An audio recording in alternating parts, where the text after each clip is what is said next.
Hello to you, and you. Welcome into another edition of Braylon Lee's Virtual Tour Live. So glad to have you, Veronica Monroe. Thank you for dropping through. Appreciate you as always. We have a lot to talk about, y'all. Y'all saw the links in the description box. We got a lot to go through, but y'all know how we do. We will get through it. Beyonce, a lot is going on. Beyonce, we'll dig into all of it. Y'all know I normally don't redo a story, but the story about Nicki Minaj and her fans doxing other people who had every right to say what they want to say, we're talking about it again. Yes, we are. Dame Dash has some things to say about Soul Pain. Also, Kevin Hart. We'll dig into that. Y'all, this Reesa Tessa story. Y'all, I'm going to be real with y'all. And shout out to all the content creators, Millie Chun TV, and so many of y'all who have dug through all 50 of those. But no, not here, not anywhere. Braylon Lee, I am. But I did get the Cliff Notes. So I got that. Plus, the husband responded. We'll get into that. Prechae Rodriguez, y'all, when y'all hear about this brother, y'all are going to be so livid, just like I was. And Nene leaks. If this is a comeback, this is not the way to come back. We'll talk about it. Plus more, y'all. Higher is waiting, low is available. But either way, we are live on tour. Let me take down this iconic intro. You see the virtual tour background, you hear the virtual tour music, and then there is me. Hi, everybody. Welcome in. Glad to have y'all here. Got a few things to attend to in terms of taking care of business. I do want to promote Debbie right here, 449 subscribers, 12 steps start with step one, Alcoholics Anonymous, living sober. Shout out to Aunt Debbie. Want to give her some shine. And also too, y'all, we have an assignment tomorrow night. So trending at some point, we'll be interviewing Shanita tomorrow night at 6:15 p.m. Eastern, 5:15 p.m. Central. So this is an actual content creator that produces actual content that actually invests in the culture and not destroy it. They don't have to make up anything to exist. They ain't got to create no drama. They ain't got to do this, that, and the third just to get a click and a view. So please, let's support trending at some point tomorrow night at 6:15 Eastern, 5:15 Central. Actual content creator that deserves the credit for damn sure. Amen. Let's do that tomorrow night. Hey, Queen Sador, welcome in. Glad to have you here. Lady B, welcome in. Glad to have you here. We just had to take care of that business right up top. All right, here we go, y'all. Y'all ready? Let's go on tour and do what we do. Media takeout. Article here. Beyonce new ethnic hairline. CRED CEO is an Asian executive named Grace Ray, and Twitter is upset. Beyonce launched her new hair care line, CRED, yesterday to a whole bunch of fanfare. As Media Takeout report, millions of Black women all over the world rushed to the internet to buy Beyonce's new ethnic hair care line. But Beyonce wants to make sure that everyone knows that the hair care products are not just for Black women. According to the CRED website, Beyonce's hair care products works on all types of hair. Yesterday, Beyonce revealed the CEO of her new hair care line, a woman named Grace Ray. Many of Beyonce's fans were taken aback that in the world of hair care, which has hundreds of qualified Black women executives, Beyonce didn't choose a Black female CEO. Don't get us wrong. Grace is an excellent candidate. She was CEO of Milani and Living Proof, have tons of years in the beauty industry. But how often do positions with such a direct impact on the Black beauty come available? And many on Twitter are upset now that one exists and will take advantage of Black consumers and won't be led by a Black woman. Grace went to the media yesterday as the leader of the brand and answered questions about the brand's vision. CRED is launching with a range called the Foundation Collection, which includes shampoos and conditioners, a hydrate mask, a hair oil, and a two-step treatment ritual. Prices range from $20 to $52, and they launch on the brand's website, CRED, Tuesday. We're focused on visible hair health and creating a healthy foundation with this collection, Ray said. We start with products that clarify hair and scalp, a nourishing shampoo, and then some powerful treatments that are going to be the hero of products. Those include a restructuring treatment mask in addition to a fermented rice water treatment that does not exist on the market. Right now on the market, rather, Ray said. The latter is a fermented rice protein powder combined with antioxidants, green tea, and biotin. All you have to do is pour it in your water for instant treatment. We've seen 3 times the reduction in breakage and better length of retention.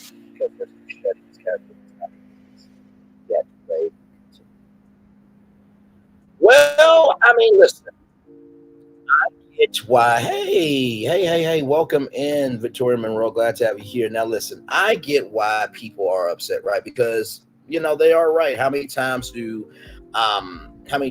a position like this come up, right? And listen, even though this is the CEO, Beyonce's the operator, so she ain't gonna be able to move without Beyonce, right? So I think even though it should be a black CEO, think we should also be glad that Beyonce can recognize that other minorities deserve an opportunity too. Now, let's see, Veronica Monroe said, I'm not mad at her, especially when we buy white products for our hair. That part right there. And before y'all come in and say, well, Braylon, what about the Asian beauty supply stores?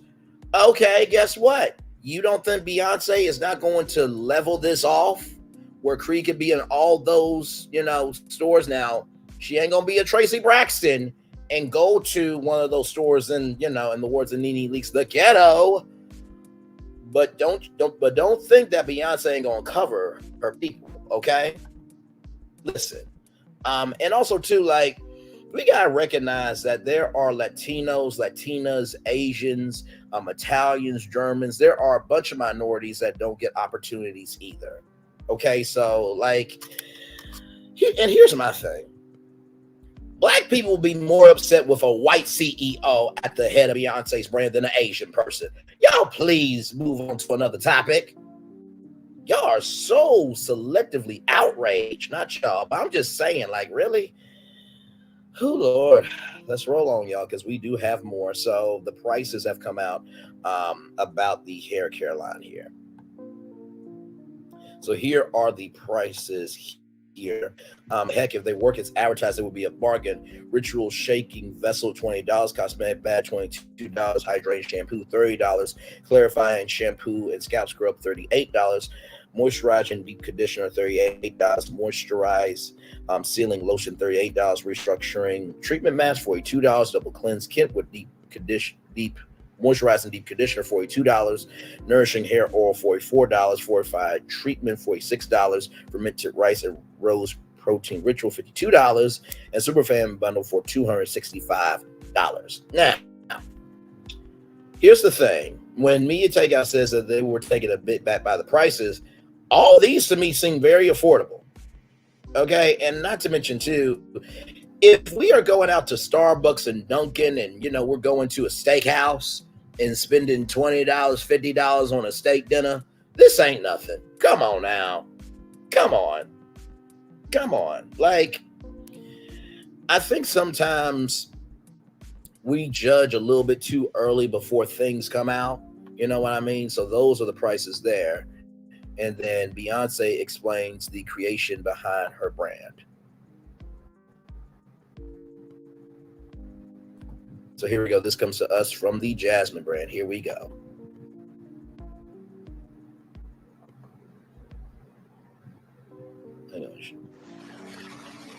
There's power in community. And I saw that growing up the daughter of a salon owner. I've experienced firsthand how emotions are attached to our hair and beauty. The beauty industry does not always understand these emotions and what we need. I want to give people space to feel their own strength and tell their stories so we can continue to support and take care of each other.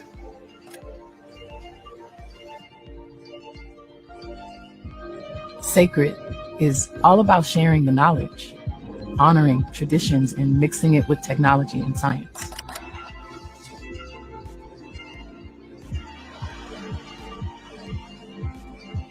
We've tested on everything from braids to weaves to colored hair to locks to wigs to textured hair to curly hair, everything.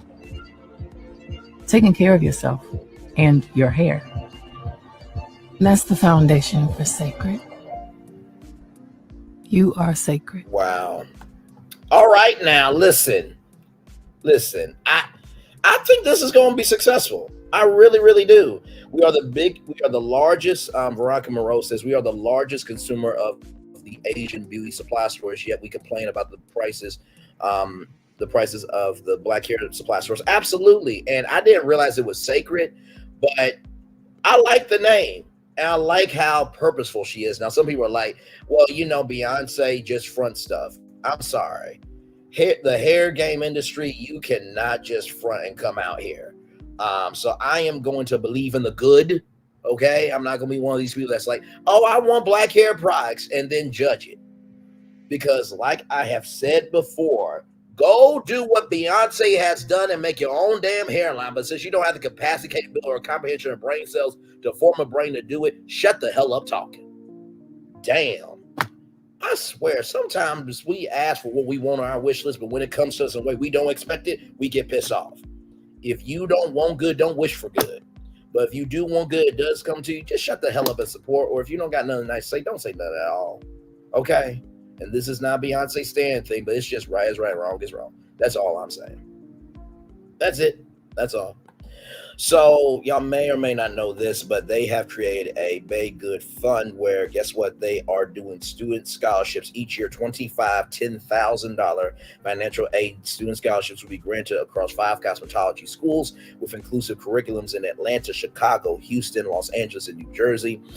Beaver Beauty Academy in Atlanta, Trends Beauty Academy in Chicago, Universal College of Beauty in Los Angeles, Franklin Institute in Houston, Texas, Jeunesse Cosmetology in New Jersey. Demonstrates needs of financial hardship, completion of the application. It resides in one of the first focus cities. So this is a very fast process. So February 20th, the application will open. So it opened up yesterday, March 20th, 2024, application will close. So you basically have a month to do it.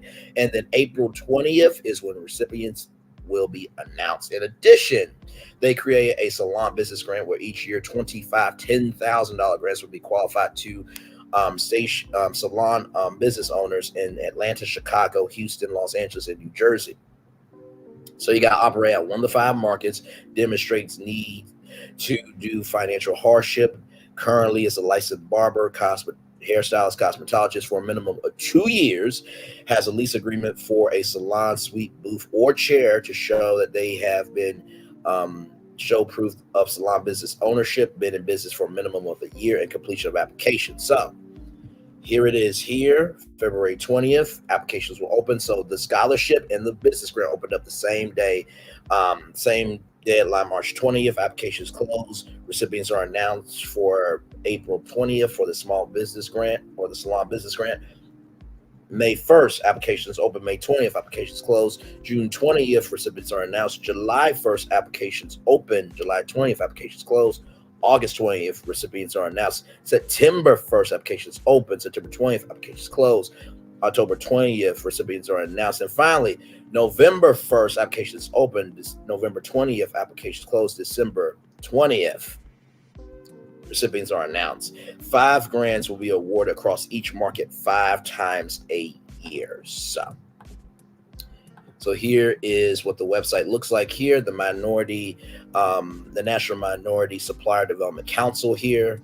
So I am showing this off because guess what? Sometimes all you need is that one opportunity to take you to your highest. So this is all you got to do here. And then hit submit. That is it. That is all you have to do. And then the same thing here for this one. So I am showing y'all this because at the beginning, middle, end of the day, everybody needs a hand up sometimes. You know what I mean? And not to mention too, y'all, hey, Revelation 2023. And not to mention too, y'all, who's to say that she won't do a CECRED hair show? Right? I told y'all about the Braun Brothers hair show. Who's to say that CECRED won't be at that hair show? And who's to say that a hairstylist should not take Beyonce's products and use them at a booth and tag Creed and all the social media content at the hair show?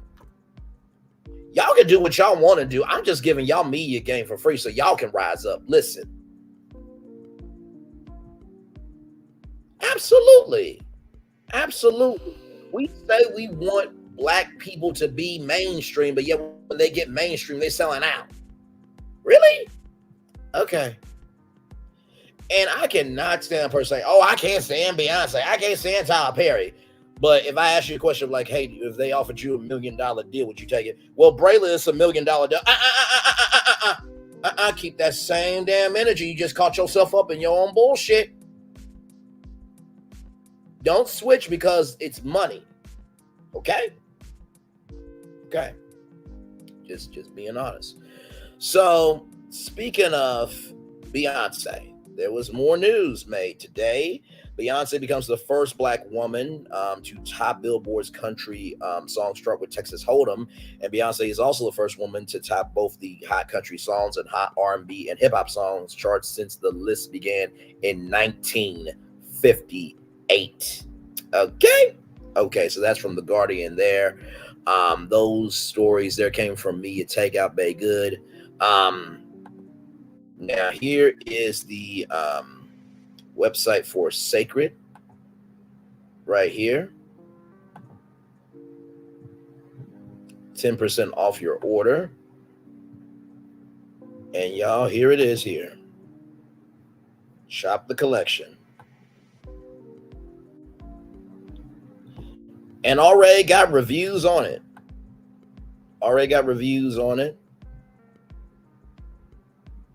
Hydrating conditioner coming soon. So you see the shop here.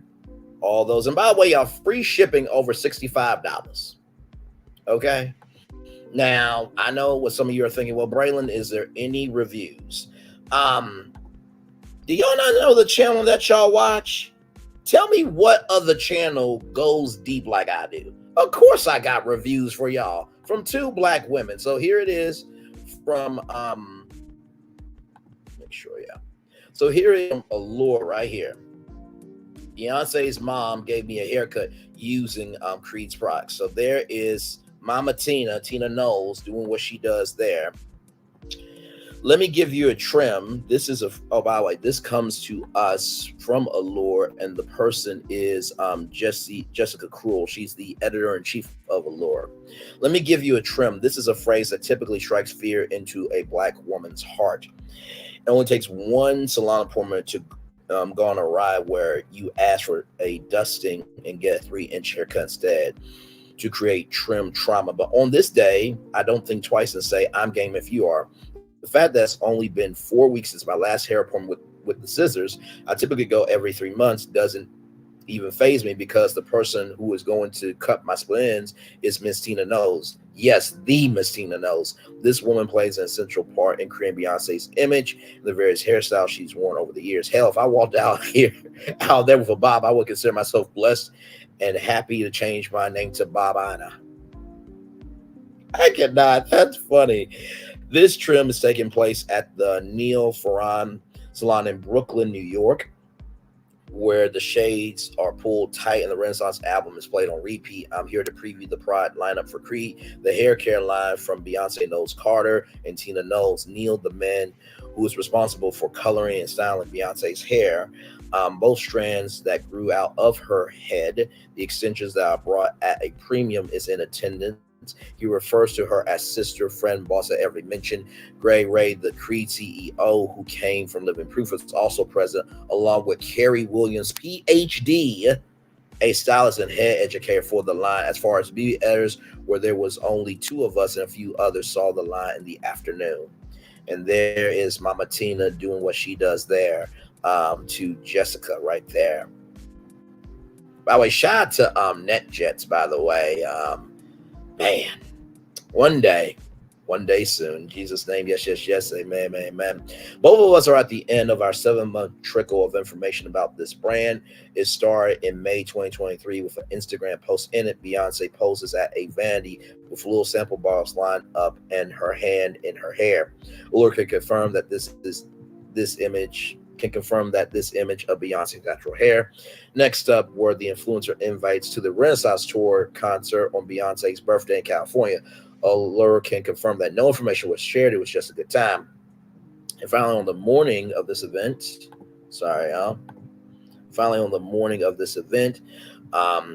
and Perceptuous Trim, the name of the brand is announced. CECRED. Allure can confirm that CE is a nod to Beyonce, similar to the recent perfume launch CE Noir. Before even seeing the line, I chatted with Miss Tina. She explained how Beyonce, has been working on this line for 6 years. It would happen faster, but like many beauty brand founders, they dealt with shady investment pitches.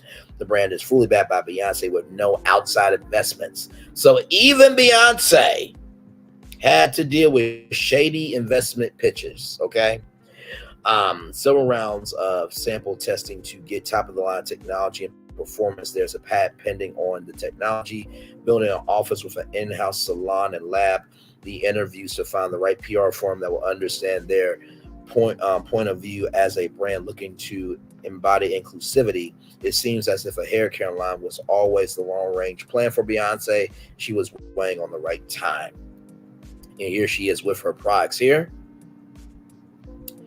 In the CRED press release, Beyonce says, we started prioritizing the needs of texture strength hair like mine, long for the types and textures that need more moisture and strength. My entire life and career, I've worn my hair in so many different ways: natural, flat iron, braids, colored, weaves, wigs. I want everyone to have the freedom to express their hair in ways that makes them feel good. So I began creating the essentials for hair and scalp health. My first impression upon seeing the 8-piece foundation collection lined up on the station was green packaging wins again, but seriously, the vibe is luxury. Each bottle has a custom pebble surface that is meant to mimic the stone of ancient monuments. The formulas inside strike a delicate balance between the creatine-infused protein treatments and oil-rich moisturizers. The pitch is all about global rituals of hair care. This ritual is a lengthy one. Let me see what y'all are saying in the comments section. And listen, I know this is a long article, but also too, I believe if we're going to talk about a brand, we're going to talk about the whole brand for real. Let me see what y'all are saying. Thank you, love you for the info. No problem. This is what we do. I believe that even though it hasn't been tried out yet, I think people deserve to know. So we got this review and one more, and then we'll be moving on, okay? First is the clarifying shampoo and scalp scrub, $38, which contains purple willow bark, tea tree oil, lactic acid, and microcrystalline sucrose beads.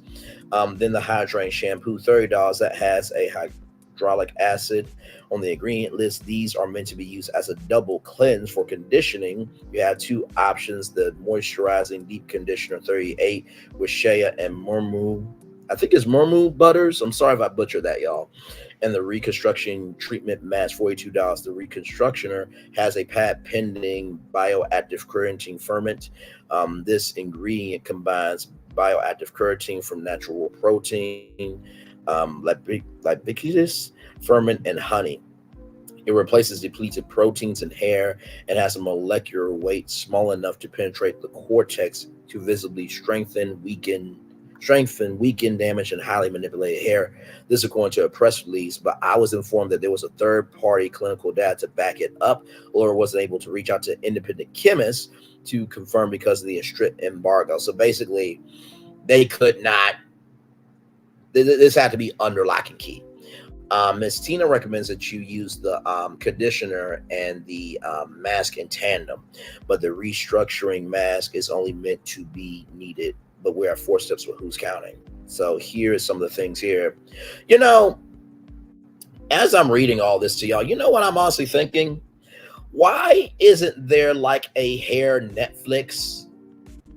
Follow me here. Think about it. So you have CECRED, you have I was about to say Campus Beauty, Lord help.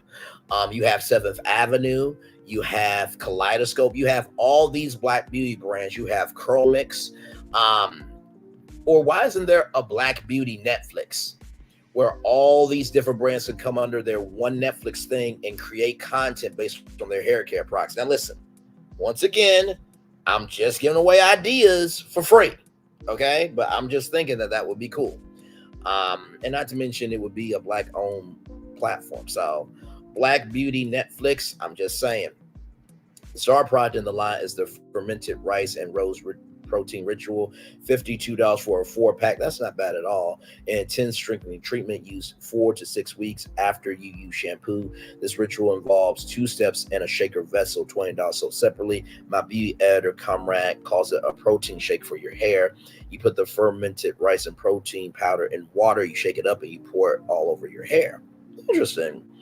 You fall with the silk rinse. After this, you use the deep conditioner. Dr. Williams says the multi-layer system is meant to be used as preventative maintenance treatment. For example, it was a secret weapon before bleaching hair on the Renaissance tour. So she was even using her own products on her own tour. This It's clear that this is an experience as someone who spends 45 minutes in the shower, cleansing, detangling, deep conditioning. I'm even a little intimidated by the potential time commitment.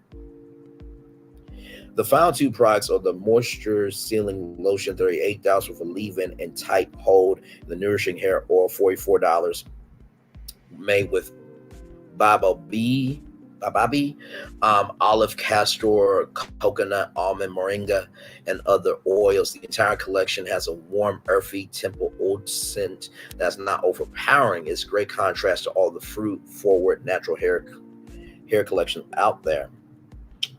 On the day of the event, my 4B hair, for those of you who may not know, 10 people in the building, like, comment, share, and subscribe. Thank you all so much. On the day of the event, my 4B hair, and there is a system where it tells you 4B, 4C, all that type of stuff.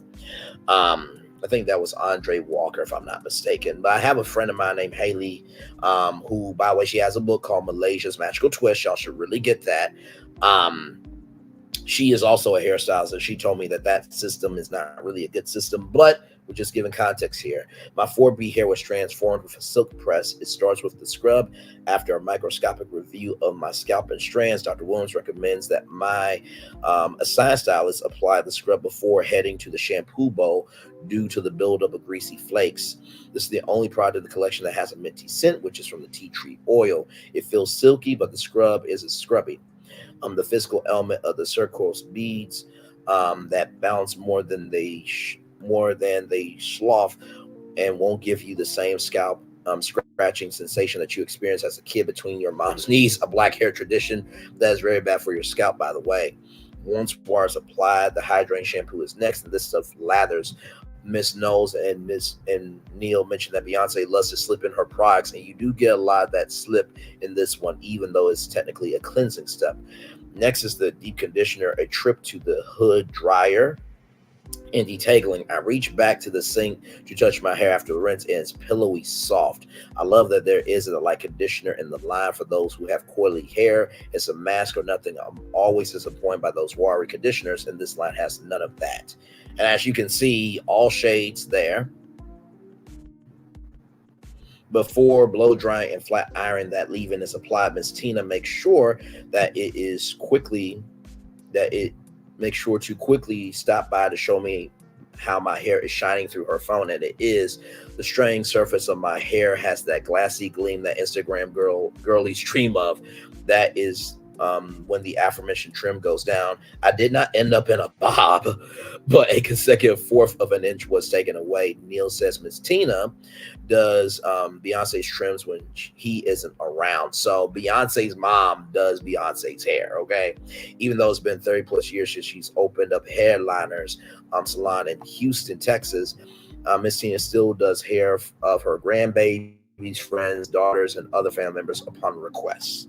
I wonder if there's any men that have ever gotten a haircut from Miss Tina. I'm just saying. Miss Neal pops in to do the final styling touches. I'm whisked away from my pictures. Miss Tina stops the cameraman multiple times to tweak and apply a bit of hair oil. This one is made without silicones, which is a major win in my book. Now, imagine this. You are a black woman, and as a cameraman, it's about to take your picture. Miss Tina, Beyonce's mama, is making sure your hair is good. Like that what? A legend applying to you? Come on. She clearly has the detail-oriented eye of someone who's been styling hair and clothes for a multi-million-dollar artist known for perfectionist streak. Overall, this line gives the impression of the thoughtfulness and care. Miss Tina's years in the salon are evident in the formulations. She wanted to find something that had the benefits of professional hair care, but for at-home use, as well as something for natural hair that has the prestige feeling of often missing the category. In the press release, Miss Tina says, in my own experience serving clients, I love witnessing the joy that they felt watching their hair grow healthier, shinier, and more vibrant. I've personally witnessed how these products have stopped breakage in their tracks. I've seen the transformations from using these products on all different hair types and textures, and the results have been amazing. The balance of strength and moisture is targeted for those with hair damage, the kind you might be trying to prevent if you are on a 56 stop world tour getting your hair dyed, fried, and laid to the side on the regular. There's also a philanthropic bent to this. As I told you guys, Creed will partner with Nose Carve Philanthropic Foundation Bay Good to create the Bay Good Creed Fund. As a part of this initiative, $500,000, that's $500,000, will go to cosmetology school scholarships and salon business grants. After 5 hours, I walk away with a hair transformation. A few questions. Are we going to see Beyonce's hair sign wigs and weaves as she rolls this out? Will the Bay have bulk at the $30 price point for shampoo, which retail would snap up this huge exclusive? Is sold direct to consumer for now. I think that's the best way to do it. Let the fans make your brand, and then the retailers will come in. But primarily the question that remains as I bounce down the street with fresh ends and a Beyonce blessed wash and style, the same one I have every time I get silk pressed. How long will this last, and will I have to contend with heat damage on my next wash day? The full Creed collection ranges from $20 to $52 and sold on Creed.com. Hey, Swamp Talk, Louisiana chick. Good to see you, beautiful. Good to see you here. First of all, shout out to this queen here. I love the detailed review. Absolutely. Shout out to Allure. Jessica Cruel here. She is the CEO. Well, not the CEO, but she's the editor-in-chief. Y'all know we always love to give credit around here, for sure. So here she is here. So this is a black woman that did the review, okay? So just to let y'all know. Make sure here, okay. So here it is here. The next article here. So I think Cosmopolitan and Allure were both in the building. So here it is, Jude Wilson. So she is a beauty editor at Cosmopolitan. She was previously the beauty director at Cosmo and global beauty editor at Essence. So she has done her work. I tried Beyonce's new hair care line, Creed. Here's my honest review. There's Mama Tina doing what she does best there. Look, a black woman investing in a black woman ain't nothing like it. Y'all, there's no doper feeling than your inbox being blessed with an email titled Beyonce Knows Cars Hair Care Brand Confidential News and Invite, right?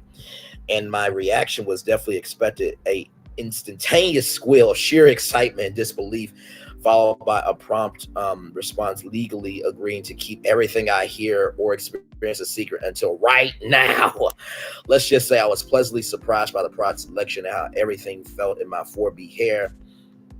That Miss Tina Knows, aka Beyonce's mama, was all up in my scalp during my top secret Creed test drive. More on that in a minute. Since the moment the world first learned about CECRED, via a stunning yet cryptic video on Beyonce's Instagram captioned "Hair is Sacred. The journey begins February 20th." I've been racking my brain about what the superstar could be offering up.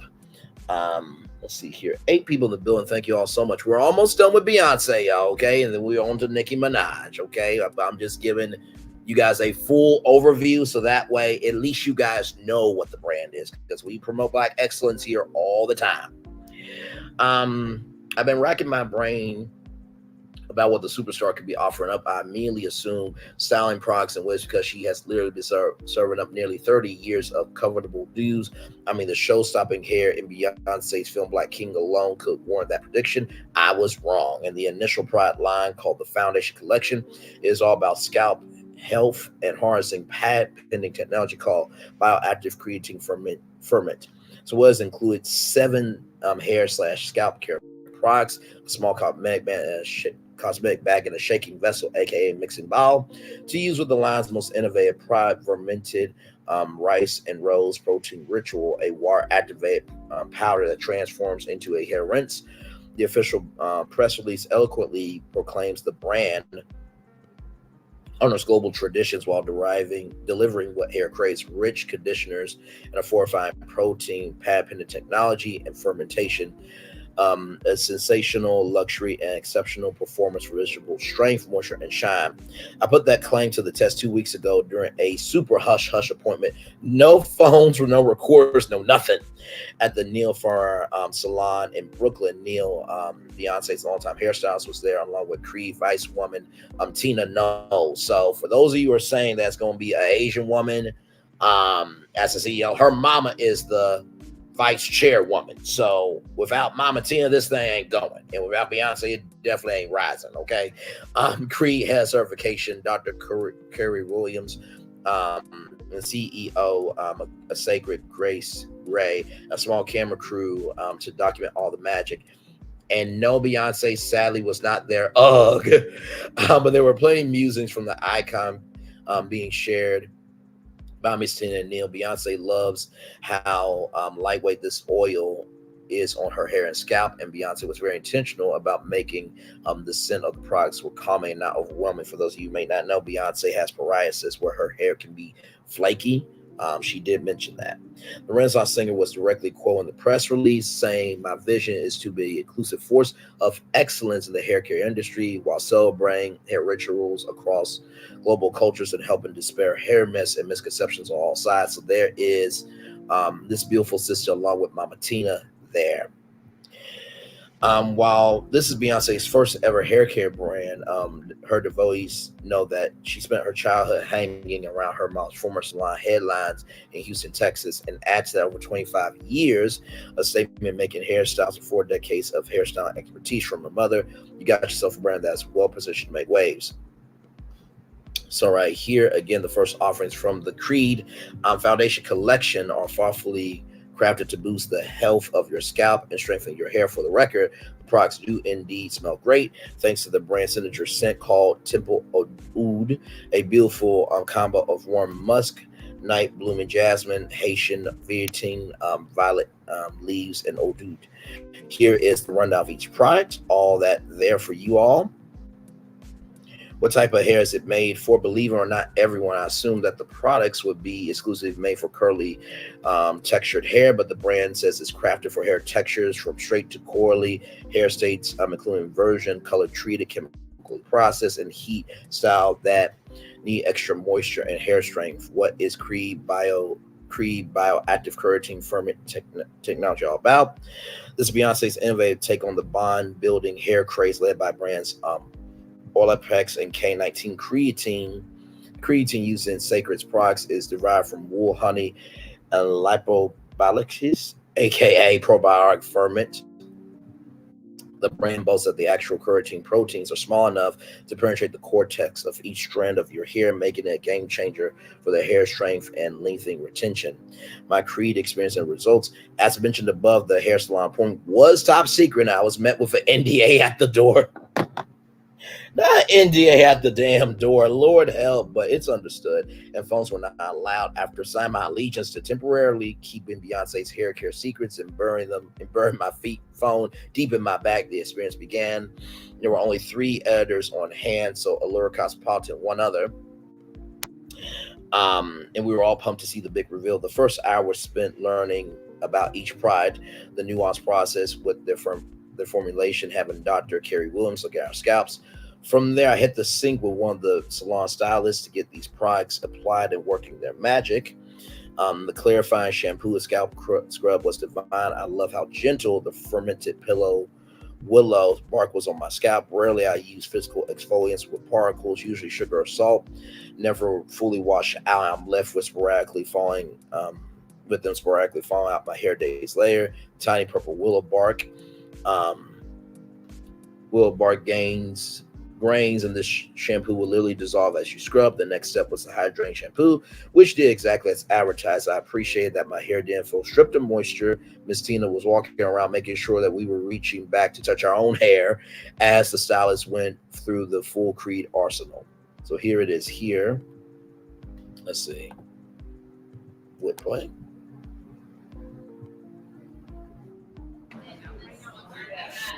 Aliens, an alien superstar.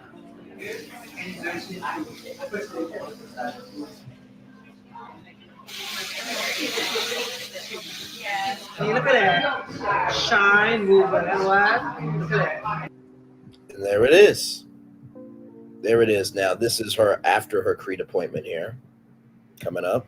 And that's her after her Creed appointment. She's already a gorgeous woman, but that right there, as you can see, looks good. Looks good. Looks really good. So as we roll on here, after a thorough cleanse, my hair was ready for the 2 conditioning products. First, the Moisturizing Deep Conditioner. This BB serves as your go-to conditioner for your typical wash day. My stylist was detangling my curls easily with the ultra creamy formulation. I didn't feel any tugging or breakage. The next 2 steps were both treatments were a bit more extensive. The restructuring treatment mask was applied from root to tip. My hair was then covered with a plastic shower cap. I sat under a hood dryer for about 15 to 20 minutes. They made it very clear that this hardworking mask shouldn't be left on for more than 30 minutes because the bioactive creatine ferment technology doesn't need a lot of time to be fully effective. My hair definitely felt juicy and hydrate after the mask. Finally, it was time to test the most innovative product, the fermented rice and rose protein ritual. My stylist took one of the individually doused powder packets and poured it into the ritual shaking vessel before adding warm water. After shaking the bottle to ensure the protein powder completely dissolved, it was poured onto my hair and scalp. Since this is the thin liquid, doesn't thicken, a lot of it goes down the drain. Make sure you scrunch it into your hair as you pour for optimal absorption. It was only left on for 5 minutes and then rinsed out. With the second step of the ritual, the silk rinse. When it came out to picking a style for my hair, I opted for a silk press. So we saw her hair there. So after finishing up the rituals treatment here, added a tiny bit of the moisture sealing lotion. The best way to describe the lotion is a lightweight leave-in conditioner. It certainly helped achieve an extra smooth blow dry. Once my stylist started pressing my hair, I could tell just how beautifully conditioned my strands were. There were very little smoke coming off the iron. My hair was exceptionally shiny, so shiny that I was confused. My stylist told me that she hadn't even applied the oil yet. But when she applied the nourishing hair oil, only 3 drops, my hair was peach polished. The silk press lasted for about a solid week without me having to add any more heat. I'm impressed and looking forward to using the products at home to see if I can recreate my salon experience. My favorite products from the collection are the restructuring treatment mask and the nourishing hair oil. Are there more products on the way? The short answer, yes. No one confirmed exactly what was coming or when, but when I asked about styling products, I was answered with playfully, of course, smirks. I also heard the mention of hair tools being tested. So, silk presses and blow dryers and hair dryers. In addition, the brand's official website is already teasing a hydrating conditioner. Most I can say is stay tuned. And then, of course, Beyoncé, the benevolent queen, is stuff at hair care and health. She wants to champion the professional stylist community. Therefore, CECRED will partner with Beyoncé's philanthropic foundation, Baygood. The Baygood Creed fund will contribute $500,000 for 100,000 annually in order to support cosmetology schools, scholarship grants, and salon business. My final thoughts. Of all Beyonce's business adventures, this one makes the most sense. Thanks to her history with hair care with Miss Tina, all the iconic hairstyles that she has slayed us over the years, and the precious few glimpses we got to see of her long, healthy, natural hair. We know the Bayhive is going to do what it does to sell these products quickly. Of course, they will. I'm hoping that CECRED has a level of success and longevity that is constantly fueled by storytelling from its career. I love how Rihanna with Fenty Beauty and Tracy Ellis Ross Power Hair Care are dedicated to speaking directly to consumers via social media, even showing up without makeup or hair undone to prove the efficacy of their products. It would truly be inspiring to see Beyonce offer the same level of transparency and vulnerability as she rolls out CECRED to the masses. Either way, she's going to soar. We're talking about Beyonce knows car, a certified alien superstar. Sky's the limit. Shout out to Julie Wilson on that review. So you got a review for Cosmopolitan and Allure, and got a full breakdown of Creed right here. So, and by the way, Trevor Noah also got to use the Creed product. So, listen. There you go. And by the way, y'all, listen, I know some of you may be thinking, well, you haven't done this for 7th Avenue yet. listen, if y'all want me to do a 7th Avenue breakdown, I will go through all the reviews. But here's the thing, right? I think support is essential. And when it comes to that, I mean, I showed y'all yesterday about that Tropicana Mimosa thing and how she doesn't have an orange scrub. So I support Melody Cherie, okay? Listen. But Beyonce, Mama Tina, everybody, CECRED, congratulations, blessings, and much love to you all for sure. And by the way, listen, there's a scripture that says, as a man thinketh, so is he. So if you do good from your heart, you will receive good. Now, am I asking for CECRED to do anything for me? Absolutely not. Absolutely not. If they see this and they message me, thank you, awesome. If they don't, it's cool. Because at the beginning, middle, end of the day, whether you sit high and look low or you're down low looking high, everybody deserves support. Well, not everybody deserves support. Let's rephrase that. Okay, we gotta put standards and requirements on who deserves support. But I wanted to do this because it takes a lot to believe in yourself. And even where she is, she still had to do the struggle, schmuggle of pitching herself. Amen.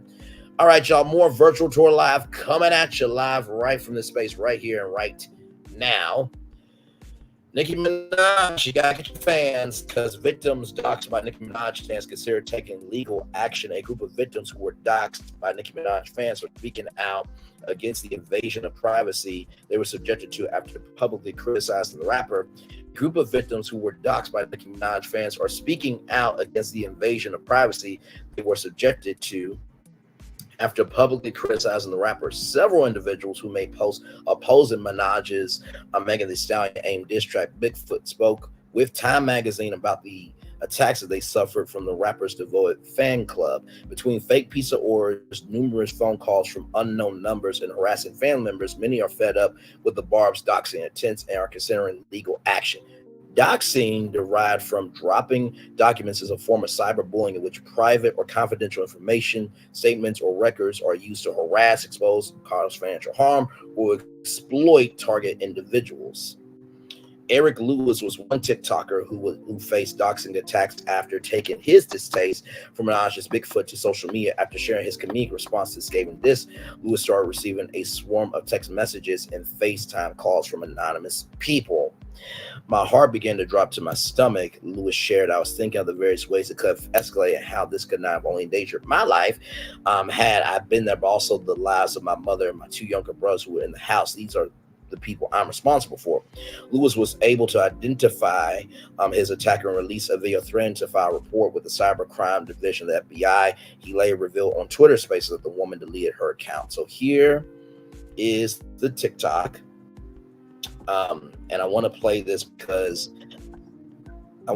TikTok because it is important for y'all to know that this is real. So here we go. So interestingly enough, today's the birthday of the person who doxed and leaked my private and personal information onto the internet this past weekend in response to my criticisms of Nicki Minaj. Now, what's actually a little bit funny is you happened to dox me the night of my younger brother's birthday. You leaked my phone number, a former address me and my family used to reside in. Now, I'm sure many of y'all are wondering, oh my God, Eric, why didn't you bring attention to this when it first happened? Well, one, I didn't see it fit to boost or amplify content containing my personal information, one of which was approximate locations to the current city and state that I live in. And number two, after doing a bit of scrolling and clicking around, I found every bit and piece of information I needed to find on you, one of which was your birthday. So I waited. Now, here's the thing. I've never sought legal recourse through the U.S. justice system, but I've also never been doxxed to this degree. And I want to be clear. I can only speak for me. The people I can't speak for is my family, my extended family. The people who felt slighted by your decision to not only endanger my life, but the lives of my younger brothers and my mother. So you have one of two options. One, you will not only issue me a direct and sincere apology, but you will do so on the very same platform you use to dox and disseminate my private and personal information, because what was done in public will be apologized for in public. Number two, you will delete that stand page. You will delete your account. it must be done away with, my love. And 3, you will take down the post containing my personal and private information. It's still up. And that's nuts. Macadamia. Now, should you choose not to follow the demands of number 1, option number 2 is 1, a report with the Cybercrime Division of the FBI will be filed. 2, legal representation will be involved so as to seek compensatory damages for the trauma you sought to inflict on me and my family. 3, a phone call and several emails will be issued to the technical college at which you major in nursing for to let them know that somebody who potentially will be seeking a career in nursing and be medically responsible for the lives of people saw it fit to endanger the lives of regular civilians over celebrity drama. That part. And number 4, you also run the risk of your face and the account in which you used to dox me being plastered across the entire internet. Now, had this been an attack solely directed at me and me only, I would have let it fly. God honest truth, Scout's honor. Plus, you're only 20. But because you got my family involved, with that being said, I'm looking forward to your apology, Amaria. Happy birthday. Congratulations to you for getting into nursing school, and say hi to Grandma Ida for me. Kisses. So that person there, and shout out to that brother, very, very articulate brother. This person's name is the Eric Lewis. You see 1.6 million likes, 19,600 comments, and 10,400 views. TikTok user Ebony Jasmine Harris also fell victim to doxing after uploading a diss track aimed at Minaj. It was a very good diss track, by the way, from the perspective of Megan Thee Stallion. After sharing the satirical video, Harris and her fan were subjected to harassing phone calls from Minaj fans, including one who posted a video of themselves standing outside Harris's family's gay community. They started ordering pizzas and salads and ish to my parents' house. They were contacting my parents' jobs and harassing my parents because my phone number is not listed. Harris said she also called out Minaj for a seemingly calm response to her fans bullying her critics. I just feel that if Minaj chooses to use her power negatively, she has the ability to stop them from doing this, and she refuses to speak out against it. It says more about her as an individual. Jasmine Harris said in November, Minaj posted a letter asking her fans to never threaten on my behalf. However, that request disappeared when she launched an attack in response to Megan Thee Stallion's hiss in January. Dear Barbs, never threaten anyone on my behalf, whether on the internet or in person, whether in jest or not. I don't and have never condoned that. We have an amazing album around the corner, December 8th, 2023. It feels so surreal, epic. Wishing you blessings on blessings. Love you, Barbs. I'm being sarcastic when I say all that. The Anaconda rapper faces growing criticism from doxing victims who should do more to control, who think she should do more to control her fans. As for possible legal action victims can take, the legislation against doxing practices remain ongoing. The legislative landscape is nuanced and uncertain, especially with ongoing discussions in Congress about crafting anti-doxing legislation that must delicately balance free speech rights against privacy protection, said entertainment lawyer Lauren Kilgore. This becomes particularly relevant when the information shared is already publicly accessible and repurposed to cause harm. So, hey, Beverly Charles, welcome in. So I wanted to do this story again at 6:00 because honestly, this is getting too real. As y'all know, there was a whole situation that happened back then with myself and other people, and right is right and wrong is wrong. And at the beginning of the day, it's different when it hits your doorstep.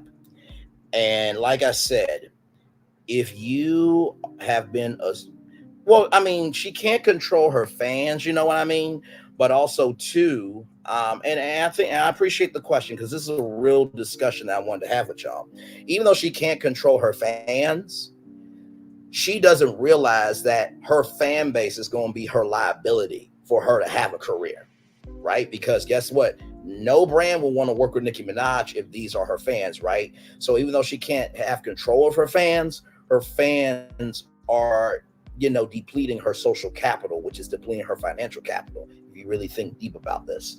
And like I said, everybody had the right to their opinion on Megan Thee Stallion's hiss, and everybody had the right on Bigfoot. I think it was quite frankly disrespectful when Nicki Minaj talked about her deceased mother, and it wasn't cool. There were people going to Megan Thee Stallion's mother's grave and disrespecting it, and Joe Budden said it was fake with his dumb fucking ass, just as dumb as whackademics who believes that there's no difference between a 16 and 17-year-old, allegedly, in my opinion, to have sex with.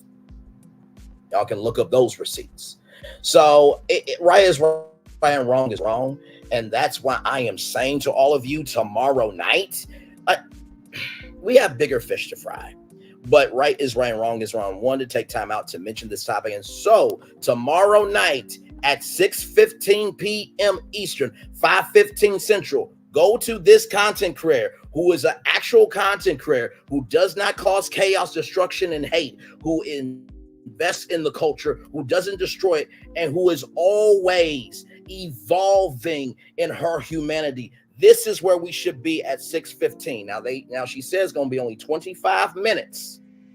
But I promise you, it's going to last all the way through 7, all the way 8 p.m. I will be there. Please be here, because this is more important than other content creators who causes chaos, mayhem, and destruction. And I'm talking in a very general sense, okay? All right, just want to get that out. Okay. Just saying. Let me see what y'all are saying in the comments. Is it similar to the LMAH? Isn't that similar to the LMAH cast getting upset with millimeters though? It is, but it isn't. And I'll tell you why. Because here's the thing: the LMAH cast, they don't take responsibility for anything that they do. They don't. Like, you got a $5 million lawsuit, but yet you're running a Black Expo. By the way, the Wendy Williams documentary that's coming out on the 24th will be bigger than the Black Business Expo. Okay. Listen, I'm just being real. By the way, did y'all hear that Marceau took Melody Cherie's blueprint? That's why millimeters are getting upset, because they don't take responsibility for nothing. Then Uncle Wanda got upset with Here for Hot Tea about calling Maurice Cancer Hunter. She's been saying that. And what lie did Here for Hot Tea say? Now, I know Here for Hot Tea, her mouth is her mouth, but I truly do not believe Here for Hot Tea would be that mean to make fun of somebody with cancer. I really don't. I don't believe that in her heart. And Uncle Wanda tried to make that OT new.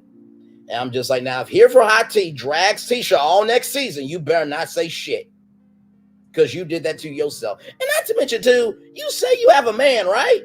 For you having a man, you got a lot of free time to be on YouTube being this dumbass of an ignorant cunt. Okay? I said it. Hell. Don't be that damn stupid to call out somebody younger than you. Really? Really? Really, though? So you can speak, but nobody else can speak. That's what we doing? Okay. Hey, Naja, the Jamaican kid, welcome and glad to have you here. A man and a husband. Lord God bless them both. You know what? The fact that she has a man and a husband means the rest of the men don't have to deal with her. So thank God for them. Bless them on their journey. Cover them with the blood in the name of the Father, Son, and Holy Spirit, because Lord help. Look, if that's an option for dating, I'm glad I'm single, because child, Jesus be offense all around me every day. Listen. So, but yeah, I wanted to talk about Nicki Minaj and doxing, because it's a real thing and it needs to be said. So Nicki, and listen, this is no disrespect to Nicki Minaj at all. I think she is definitely a legend, but just because you're a legend doesn't mean that you can't be held accountable for what you do. And if it gets too real, we can't hold people accountable, then guess what? We shouldn't have a Hollywood at all. Real talk. So that's what I have to say on that. And doxing is fucked up. It is. It's wrong. It's tattered behavior. And if you are associated with a doxer, Fuck you and everything that you are.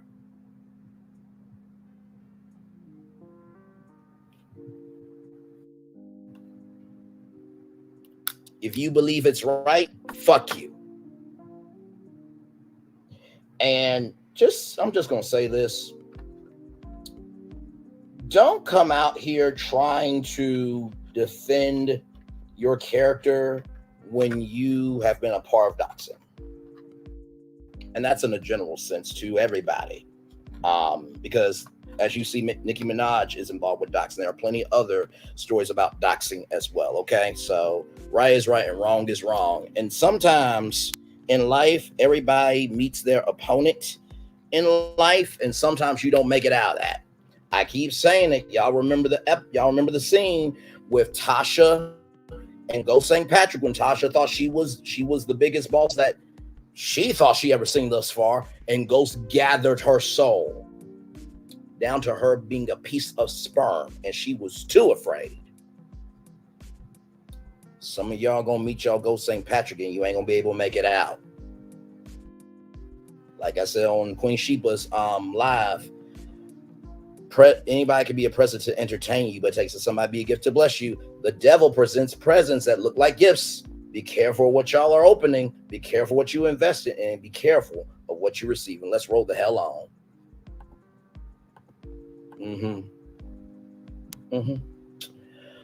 All right, y'all. We got so much more Virtual Tour Live coming at you. Don't worry, I will drop the link. So her fans were involved with doxing. So like I said, this brother right here, Eric Lewis, was doxed.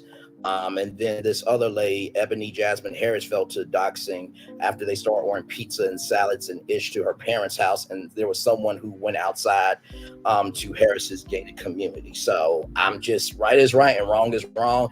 And finally, if what I'm saying ain't true, don't come for me. Don't you respond. Don't you say a motherfucking damn thing for your own mental health. But if you respond, must be true about bitch ass to some damn degree and Mitch ass to some damn degree. Oh, I'm fair to every fucking body. Understand? Got that? In the words of Karen Huger, hashtag we good? Let's roll the fuck on. We live on tour. Like, comment, share, and fucking subscribe. All right. I love y'all. I know you love me, and we're one big happy family, but sometimes the quiet part needs to be said out loud. Understand? Let's roll the hell on. Now, with that being said, next story up for y'all. Dame Dash reveals he turned down to produce Soul Plane and shades Kevin Hart. This comes to us from Media Takeout here. Dame Dash revealed that he was once asked to produce Snoop Dogg movie Soul Plane, but turned it down. Soul Plane starred the West Coast rapper and Kevin Hart early on in his career. They had asked me to produce Soul Plane. I got offended because I don't like making white people. I don't like white people making money. I don't like white people making money off of making fun of us, he said to Mav Hoffa. Mav replied, I can never feel comfortable saying movie theater watching people laugh at us. So here is the clip. This is what I want. Anyone that interviews Kev, and he'll say it, Dame put me in my first movie. Why you won't post this shit? You gotta ask those people. Do you believe that after that movie, that's what, like, Not me. Williams calling him a plant? How realistic is it? I don't know. I mean, he would do things like, for example, they had asked me to produce Soul Plane, and I got offended. I didn't like white people making money off making fun of us. So I was like, yo, you need to watch it. No offense, like Kev, like I've seen plenty of stuff that I fuck with, but Soul Plane, I could never feel comfortable sitting in a movie theater watching people laugh at Us, yeah. us. Like, So it's not us doing it. So just never. he came through like, I'm doing Soul Plane. I'm like, well, I just walked away from that. You know what I'm saying? Like, I would never do that. So, I wouldn't braid another man's hair on a billboard. Like, I wouldn't do that. I don't care if it's Will Ferrell. I don't care who it is. Right. So, because it'd just be joking. I wouldn't do it. You know what I'm saying? So he has done things that I know I didn't raise him to do, but he has a different kind of comedy. But I'm not judging. Just being fair, I'm I sure don't the even things care. that Richard Pryor did that you wouldn't.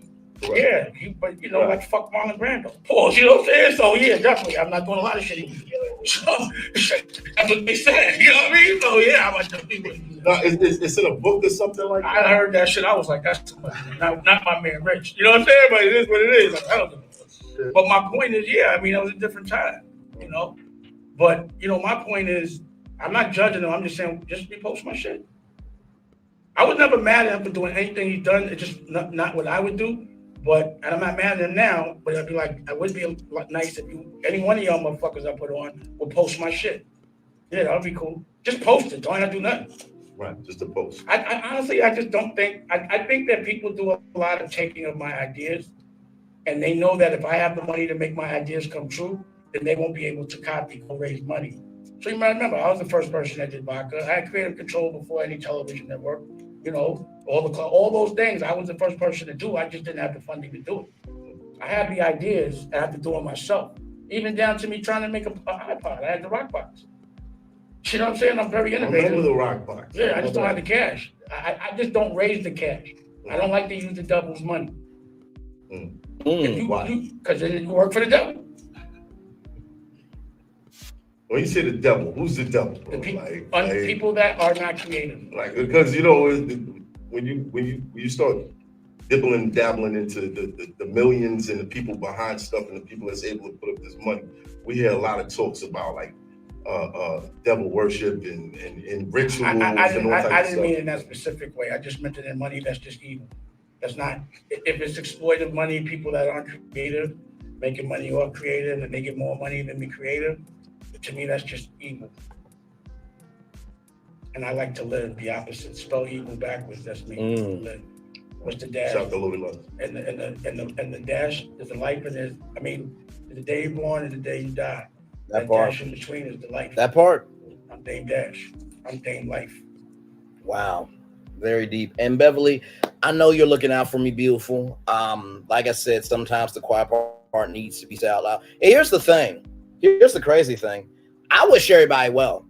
I really do, because there's going to be bigger fish to fry.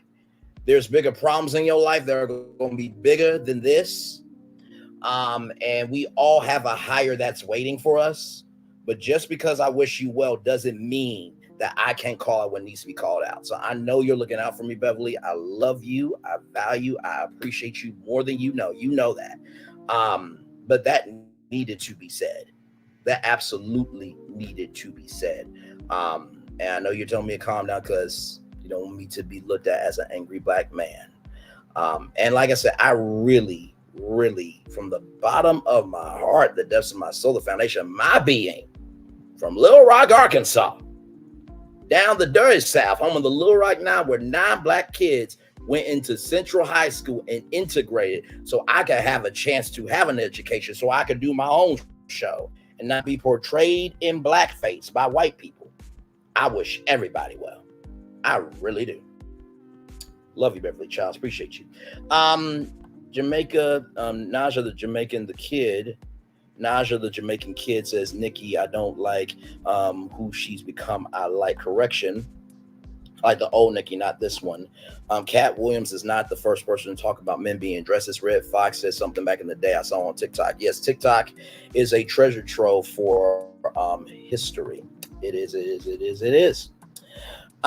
Dame also went off on Kevin Hart. Dame says he helped discover Kevin Hart and that Hart refuses to support him publicly. Anyone who interviews Kev, he say, Dame put me on my first movie. Ask him, why won't you post this ish? I wouldn't braid another man's hair on a billboard. I don't care if it is Will Ferrell. He has done things that I didn't raise him to do, but he has a different kind of comedy. I'm not judging him. I'm just saying repost my ish. I was never mad at him for anything he's done that I wouldn't do. I'm not mad at him now. But wouldn't it be nice if some of y'all mother uckers would post that I put on, would post my ish. I agree. I think it doesn't hurt to recognize the people that have helped you along the way, because guess what? You are it's not just you in this world. You know what I mean? So I'm just looking.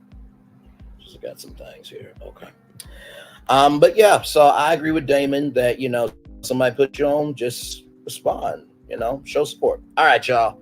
More Virtual Tour Live coming at you live right from this space right here and right now. Now, y'all been at this damn story right here. I was not about to go through 50 different things, but they summarized it, okay? So TikTok user Reesa Tessa has captivated the internet with her unbelievable story of marrying a man that she claims is a pathological liar, okay? Let's see. So here it is here. Over 5 days, she dropped a 50-part video series of Who the F Did I Marry? Detailing the twists and turns of her year-long marriage to a man she nicknamed Legion. The series has gone viral and is trending on TikTok and Twitter with over 100 million collective views. Before diving into this 8-hour-long tale, basically a workday long tale, Reesa told her audience, "You're going to probably think, what in the world? There's no way this happened. Everything I said, everything I say actually did happen, but I never thought it would be some sort of. I never thought I'll be some sort of Lifetime movie, but I was." Let's all take in a deep breath, buckle in, because this was a fucking wild, fucking crazy ride. If you think it was crazy, imagine how I feel, the person who lived through it and had no idea what I was dealing with. I thought I knew, but I truly had no idea who the fuck I married. She started. So how it got started, Reesa met her now ex-husband. By the way, this comes to Mama Mia. Thank you so much for that. That's a publication out of Australia. Aussie, oi, oi, oi. Reesa met her now ex-husband at the start of March 2020, just before the pandemic hit. She connected with him on not one but two dating sites where he operated under 2 different aliases. This was the first red flag of what Reesa calls a United Nations of red flags. Lord help. During their first phone call, Legion told her that he just destroyed her 4 different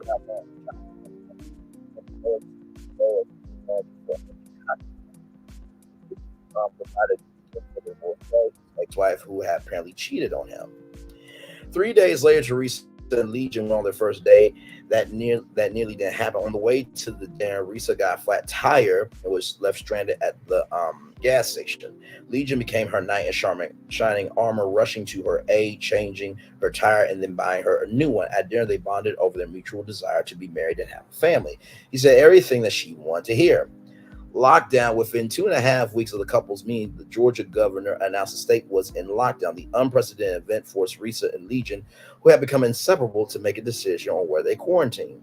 Reesa's 3-bedroom rental was chosen over the temporary studio apartment Legion's work had set up for him. However, he did pay all of Reesa's rent and utility bills. The devout Christian admits she felt uneasy about living with a man out of wedlock, but the financial support was too enticing.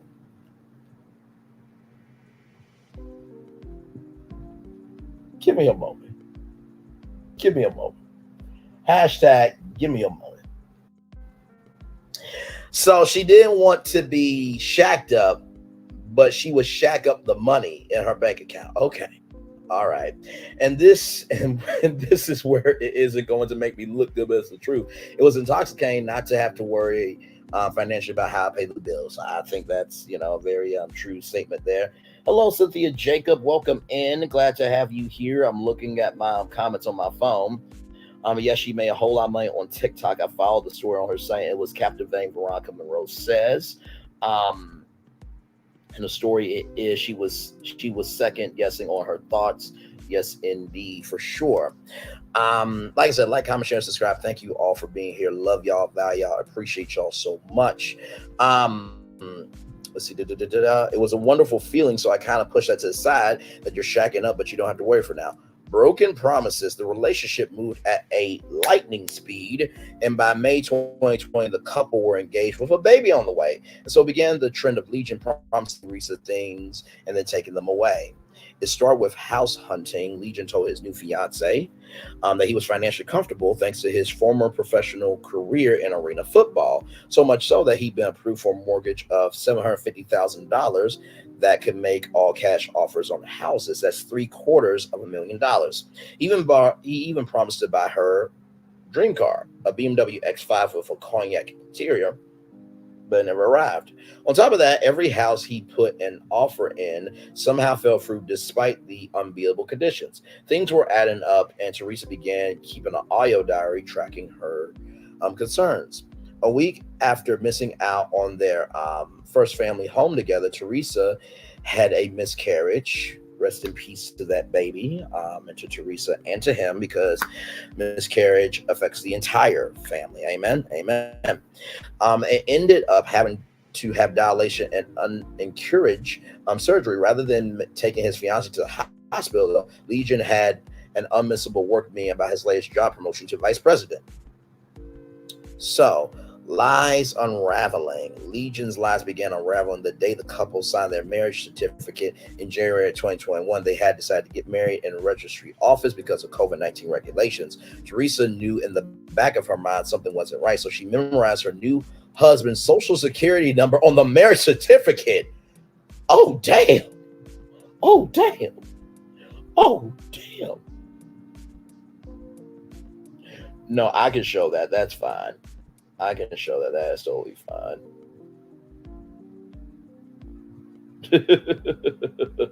Amen, Braylon. That dumb is now saying he's going to go to Netflix. Ninja, you don't even know where that is, you dummy. You hashtag big dummy. Let's keep rolling on here. Memorizing the new husband's social security number. Good damn. She ran a background check but found nothing. A month later, Reesa knew her marriage was over when she called her husband, sexting 7 different women. He agreed to do couples counseling, but a fight over Legion's secret bank account exploded during a session, resulting in the counselor telling them to break up. It was Reesa's new job that completely undid Legion's web lies. As a part of her new employment paperwork, she had to provide information about her spouse that included his name, age, social security number. This time, the social security number Legion gave his wife was the real deal. Reesa ran another background check and came back with some damning evidence. It turned out everything Legion had told Teresa was a lie.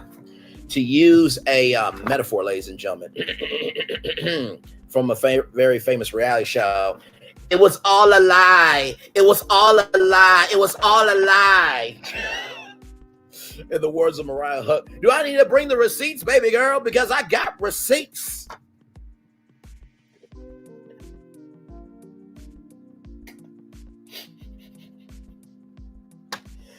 Lord Monique Samuel was bringing out a whole binder, but yet couldn't handle her own binder of her own bullshit with that fight with Candace, and you thought you were going to have a job on Bravo TV next season. Child, please. Anyway, let's roll on, shall we? We're live on tour. Like, comment, share, and subscribe. Thank you so much. So we're back in the story. He had never lived in California nor played professional arena football. To top it off, his ex-wife was the one who filed for divorce only after 6 months of marriage and did not cheat on him. His apparent wealth was also a complete lie. His divorce proceedings was filed. During his divorce proceedings, he had filed an affidavit with the court claiming he was too poor to pay the court fees. A phone call to Legion's ex-wife and family revealed that these lies were just the tip of the iceberg. Legion had been faking daily conversations with family, friends, and coworkers for over a year. He also wasn't a vice president of a condiment company. Instead, he was a temporary forklift driver. It was all a lie. It was all a lie. It was all a lie. By the way, this is not a lie. This is Wingstop with a wearable billboard that I had. I'll show y'all the hoodie a little bit later on, okay? But this is the truth. But I'm using this in the meme of, it was all a lie. It was all a lie. It was all a lie. Hashtag it was all a lie. The master manipulator also faked the passings. Okay, this is a fucking Mitch. This is just a straight up damn Mitch. The master manipulator also faked the passings of his stepdaughter and grandmother. Reesa even uncovered a third ex-wife. A criminal background check uncovered Legion was a convicted felon with a warrant out for his arrest. Since Reesa's story has gone viral, the identity of her ex-husband has been revealed. TikTok user Danny_19 ran her own investigation and uncovered a Facebook account under the name Jerome JC Rome McCoy. Jerome came out swinging, accusing his ex-wife of making false accusation. In his video, he addresses her directly, saying that there was a real reason why I left you, which Reesa left out her story. Reesa responded, urging her followers to not engage with Jerome's content. She said, "If you're curious as to who he is, please don't engage. Please don't engage because the engagement can turn to antagonizing. This person is not well, so just don't antagonize him." Shout out to Kate Turber for this recap. Now, of course, the husband has something to say, and we cover everything over here, everything. So let me do this. So here it is here. All right, here we go, y'all. This is the husband's response, or the ex-husband's response. Here we go.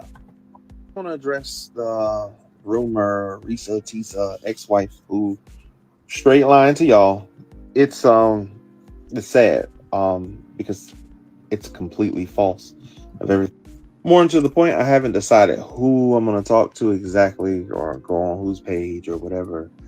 But I'm going to go ahead and let y'all know that she lied about everything. Follow her, don't follow her. That's up to you. All that stuff she said, it's complete lies. So here are all the comments here. So let's go to the comment section of the Jasmine brand, because y'all know it is litty. A 50-part series.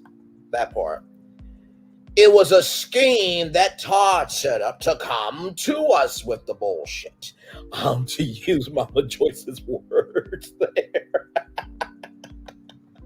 What did Todd have to do with this? Ask his family, LOL. They will tell you who is telling the truth. Look like he lying. He's a June Gemini, man. We all know you lying, sweetie, and I'm a Gemini. Now, this got 348 comments. However, if you say that I'm a Gemini, couldn't someone say that you're a lying Gemini too, old Bradshaw? Now, I'm just saying, no shade to you at all. You're a very gorgeous sister, as we can see here. And I love the name Embria. Very beautiful name. But come on now. Come on. But that is all love to old Bradshaw. Much love. Does anyone know this lady personally? 22 replies. No, but let me be the news anchor on this project. There's always a news reporter live at the scene of the crime. I don't, but I can sure be in the confessional providing the mental health aspect. You're giving her a show. We need a docuseries, 4 parts. But she's responding to viewers and going live periodically on TikTok. But that was at the time when she was at 20,000 followers. Now that she's reaching 100,000 followers a day, it may be hard to contact her because everyone's reaching out. Shanita is also responding in different Facebook groups, and the ex-wife from 2013 has been quiet. Best of luck. Yes, love it. Find the exes. They got even more tea. The first wife with Tashawn Lopez and the girlfriend he dated back in 2015, 2016 had to get police to get him out the house. Lopes. No, her ass probably lying like he said, because where are her friends to corroborate this? Maybe the friends just want their privacy. How about that? We do now. Shut up. Not everyone wants to be involved in a mess like this, that part. Oh my God, how did you find this? I'm only on part 25. Got the drama. Apparently he is in the AIDS dating group too. Allegedly. Allegedly. Did you hear about this? So as you can see, oh yeah, it looked like he'd be lying. She took so much accountability. She's not lying. He's in a Facebook group for singles with HIV as well. Allegedly. Somebody is lying. At this point, I'm feeling like the victim. We do not believe you. Bye. So as you can see, there's a lot going on here. 11 people in the building. Like, comment, share, and subscribe. Now, as we take a little tiny bit of a commercial break, y'all wait right here, because remember how I said this was not a lie? It's not. Give me a moment. We're live on tour.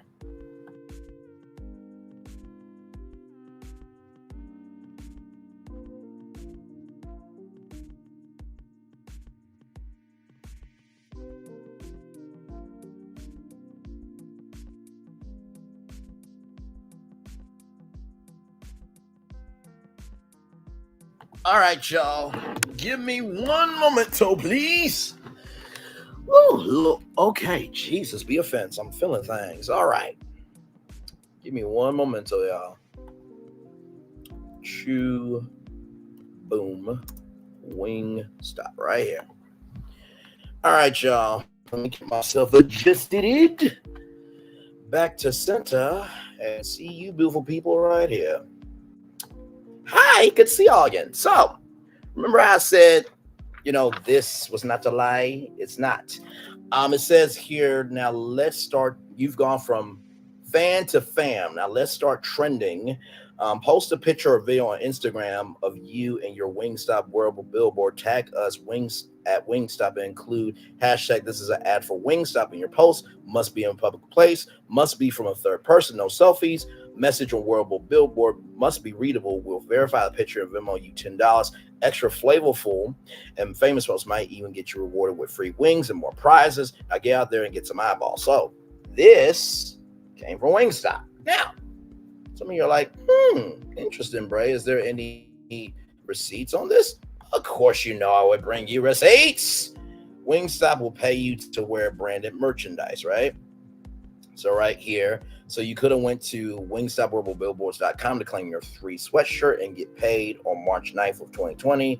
And this happened March 9th and ended on March 11th, 2020, or when the first 1,000 registered entrants registered. Y'all, it was sold out. Okay? So, oh, what is this that's coming through on Virtual Tour Live right now? Oh, it's a wearable billboard for Wingstop. Look at that. Shocking. Oh my God. There it is. This is not a lie. This is not a lie. This is not a lie. This is not a lie. One of the most comfortable things I have ever owned. I don't wear this at all, but if there is a partnership with Wingstop, I have it prepared. And then right there, as you can see, is the wearable billboard tag. I just keep providing receipts. So this is the truth. This is the truth. This is the truth. Now that we did that little pit stop there, let's roll on. We got more Virtual Tour Live coming at you now, y'all. Trigger warning on this next story, okay? Trigger warning on this next story, okay?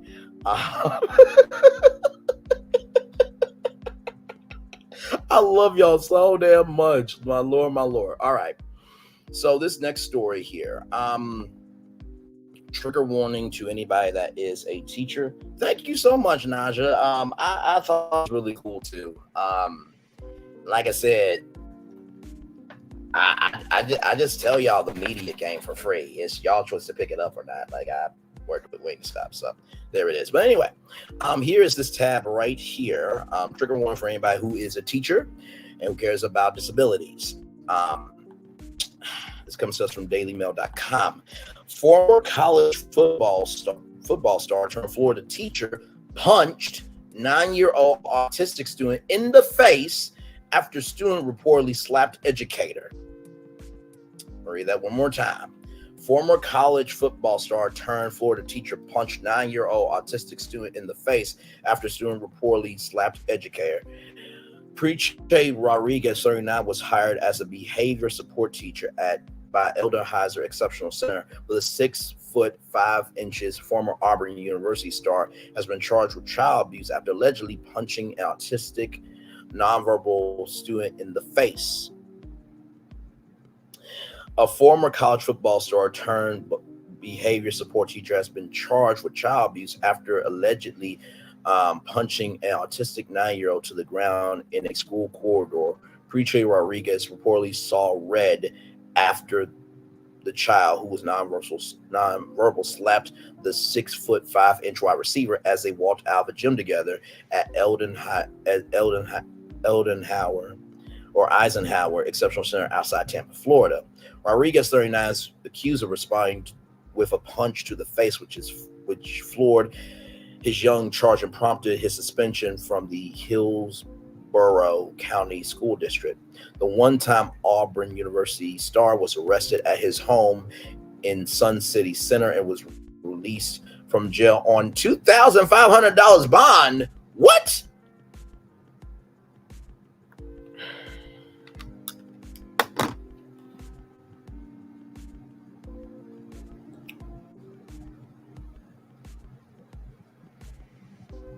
Okay.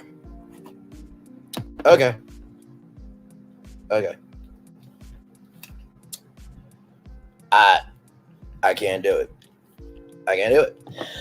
On Tuesday, after being charged with one count of child abuse, I am disgusted by the actions of this individual who was not only in a position of authority and trust was given the responsibility to protect our most vulnerable, Sheriff Chad Charnster said. So here is the man that did this. There he is there, former player. He was given a job in August as a behavior support teacher for disabled children at the Eisenhower Exceptional Center within Eisenhower Middle School in Gibbston, Florida. Rodriguez, who describes himself on his Twitter profile as Dean of Student Affairs and Slam Tampa Director of Football Operations, was named CFL East Division's Most Outstanding Rookie in 2008. His career took in more than a dozen teams, including Tampa Bay Storm, the Chicago Bears, and Pittsburgh Power before he retired in 2016. While Storm, and I'm just reading this because this is a part of the story, I could give two damns about his resume. While Storm, with his 125 receptions and a single season franchise record, he notched up 4,925 receiving yards during his years in the Arena Football League, but his behavior has infuriated parents at the school, which Gibbston,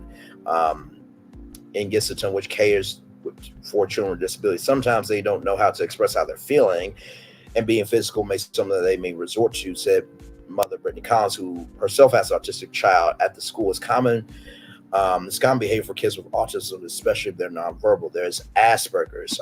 There is like this, like nonverbal, verbal. I'll never forget. There was one child that was at Universal Orlando. They were on the ground just doing this and just screaming, and that person literally got on the ground and just calmed them down. So it shows how ignorant people are to disabilities, but also it shows that it's a necessary investment that we get better teachers and pay them what they're worth, damn it. Hell, y'all can pay for all this stuff with Palestine. There are women and children passing away in Palestine. Y'all can invest in teachers. And the women, men, and children, all the innocent people should not be passing away because somebody wants power. That's fucking ridiculous. Rodriguez only started working at the school in August. In a post to his Facebook page on Tuesday, the now sad teacher wrote, "I really need everyone's support right now. You are truly a blessing." Are you serious? You piece of motherfucking ass shit. Really? I need everyone's support right now. You're truly a blessing after I'm sorry, you didn't slap. You punched a nonverbal autistic kid at a middle school. You fucking Mitch. I should have been swallowed by your damn mama. Hell, I can't do it. I can't do it. A spokesperson for the school district said the child was immediately attended to after being punched by his teacher on the February 8th attack.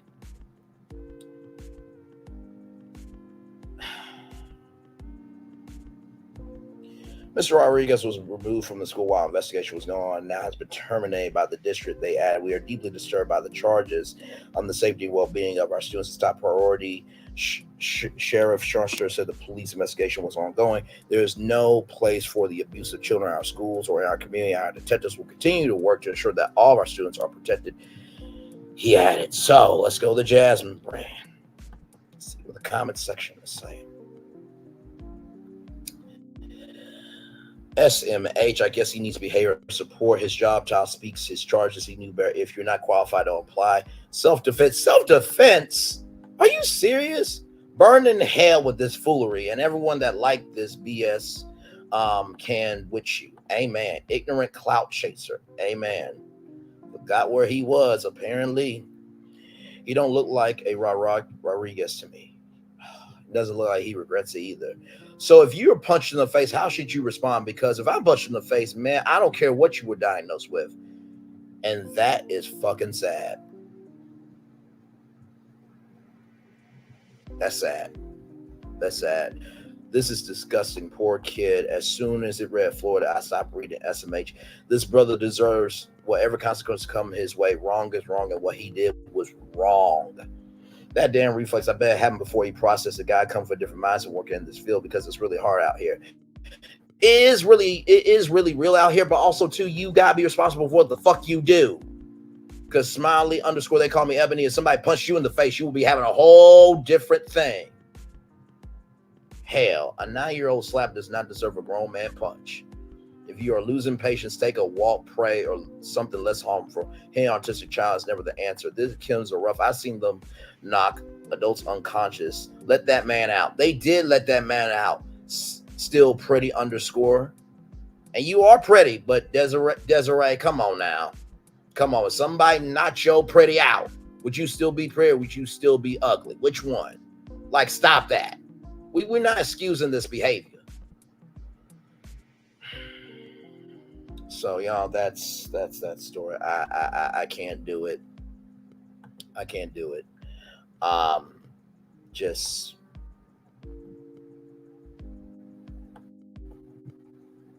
I have a child that's disabled. I wish a person would, God forbid. Ain't no way. What the heck? OMG. Some autistic kids can be very violent. My son just happens to be highly functioning on the spectrum. Unbelievable. And that's true, but just because they get violent doesn't mean that they deserve it. I know you're not saying that, Veronica Monroe. FTF, he is talking about is sick.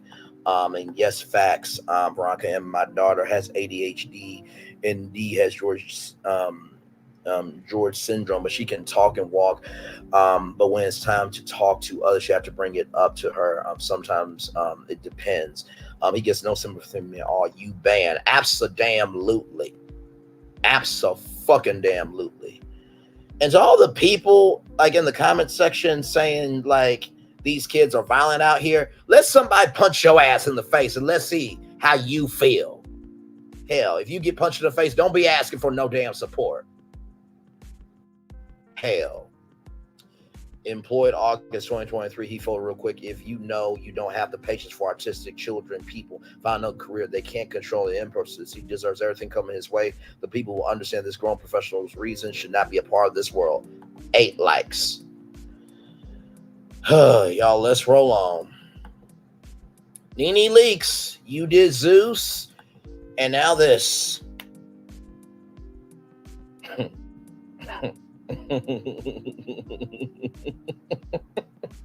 Nene Leakes and Naiza Silo seemingly back together after he shows his love on social media. Thank you for being my partner in crime. It looks, and this comes to us from the Jazz brand, it looks like the former Real Housewives of Atlanta star's boyfriend let it be known that they're back together. An Instagram post on Monday, February 20th, African entrepreneur Naiza Silo posted several pictures of the pair together. The caption, Naiza Silo expressed, "Thank you for being my partner in crime, my confidant, my greatest support. Your love and understanding mean the world to me. I appreciate you more than words can express." Nene Leakes responded to Naiza Silo, post with 4 red heart emojis in the comments. So here it is here. Oh, Lord. The following the businessman Instagram post, Nene Leakes shared a video on her Instagram story with roses in a clear vase, a designer bag, and shoes on her glass table. Daniel Caesar and her best part was playing over the clip. The actress reality star wrote thank you and tagged Shiloh. She added, so this comes after Leakes confirmed that they were taking a break from her and Silas' relationship in 2023 during an interview with former Real Housewives of Atlanta producer Carlos King. The reality star, the reality TV legend said in part, "We're taking a break. We've been taking a break," she added. "It's things I'm not happy with, It's just not working at the moment." Then Leakes quipped, "He's single, so if any of the ladies want to holler at him, go right ahead." Nene and Silas were first linked together in December of 2021 after Nene's late husband Greg Leakes passed away to colon cancer in 2021. In 2022, Leakes and Silo were spotted at the BET Awards together, styled in complimentary blue midnight blue attire. Leakes later revealed that the public relationship of their nature caused problems, such as Silo's estranged wife Marlo Teaming side filing for a lawsuit against Leakes at the time. Wonder if he means that literally. She's still a student learning. Didn't she call him a narcissist? She did. Same dentist. Exited this guy for quips. I think I'm gonna try to date outside my race. Never done it. African men next up. Oh great, here she goes again with posting in her story about daily about narcissistic men. Why do we take so long to leave and learn the lesson? Oh Lord, next time she gonna keep her business to herself because she just got done calling this man a narcissist. I mean, listen, I know relationships have their ups and downs, but like, whew, Lord Jesus, this is why parents are afraid to leave their children go work. That part. There was no excuse. He knows which job was taken. I'm not saying he deserved it. I'm saying I have witnessed how some kids assaulted their teachers and they've been manhandled to calm them down. It takes a patient person to deal with them. Absolutely, indeed. Y'all, that is the big show. Of course, I have more hot topics, but I'm going to drop the link right now because it is a jam-packed show. 10 people in the building. Like, comment, share, and subscribe. Nene don't know what she wants. She's so confused, but she is good TV, though. Absolutely agree. Let me pin the link for y'all because tonight's show, it is damn hot. It is damn hot. It is damn hot. The link is pinned if you want to come on up. By the way, shout out to T-Talk with your girl. She has an open panel right now. Just want to show her some love as well. Woo, Lord, I know this is going to get a lot of views on this one because, Lord, we went there. Did we not? Did we not? There is more news here. I do want to showcase this news. This news hit the streets today. HIV and AIDS activist Heidi Broadbent reportedly passed away at 39 years old. So she was diagnosed with HIV at 11 years old in 1996. She was on the Oprah Winfrey Show. So let's listen. I was born. I was HIV positive. And when I turned 5, I had symptoms of AIDS. Mm-hmm. I had fungus in my brain, blood infections, pneumonia. I went cold blue a couple of times. Wow. And that's when I was about 5, they said I was full-blown AIDS. And right now I'm doing really good. What's the hardest part for you, Hadia? Living with this disease. Basically, that's like when your friends die. Mm-hmm. Like? Woo! Wow. Hardest part is you like level, and you always lose a friend to AIDS. Hard, but especially I don't think it's real hard. Harder on the when I was born. She did that interview at 11 years old. It's with great sadness I must inform you that our beloved friend, mentor, and daughter Halia passed away today after living with AIDS since birth. Despite facing numerous challenges throughout her life, Hadia remained determined to spread hope and positivity through education around HIV and AIDS. I'm sad to announce that renowned AIDS activist Arleda Broadbent passed away today. Over the years, our paths crossed so much that we've become friends. Rest in peace, my sister Resh. Your legacy will live forever. Good and faithful servant, well done. Love you, Darla. Just wanted to showcase this because, like I said, there are real issues out here that need to be dealt with, and this black woman here, 11 years old from birth, okay? And so I know that sometimes on this channel, when I'm passionate, when I'm giving soul, when I'm going there, I know that sometimes that can come off angry, that could come off as disrespectful, that can also come off as doing the most. If you are upset at somebody doing the most for giving a fuck about what's real, then you're not real as a person. Okay? So just wanted to just say that. So rest in peace to this beautiful sister. And also to God, thank you for allowing her to have a soul that her hell was not hell. You made it heaven because of the soul you gave her and for the light she was able to shine. And blessings to her as she is ascending to heaven. I know Whitney is there. I know Martin Luther King Jr. is there. I know Prince is there. They're having an amazing concert and welcome party for her. And hi, Dia, say hi to my big mama for me and my aunt for sure. Much love to you, Queen, for sure. All right. Much more virtual tour live coming at you. Speaking of different things in the news, Wendy Williams is in a facility to treat her cognitive issues, doing really great, says family. The former Wendy Williams show star family opens up to people about her current condition in this week's cover story ahead of her Lifetime documentary. That's coming out on the 24th and the 25th at 8/7 Central, only on Lifetime.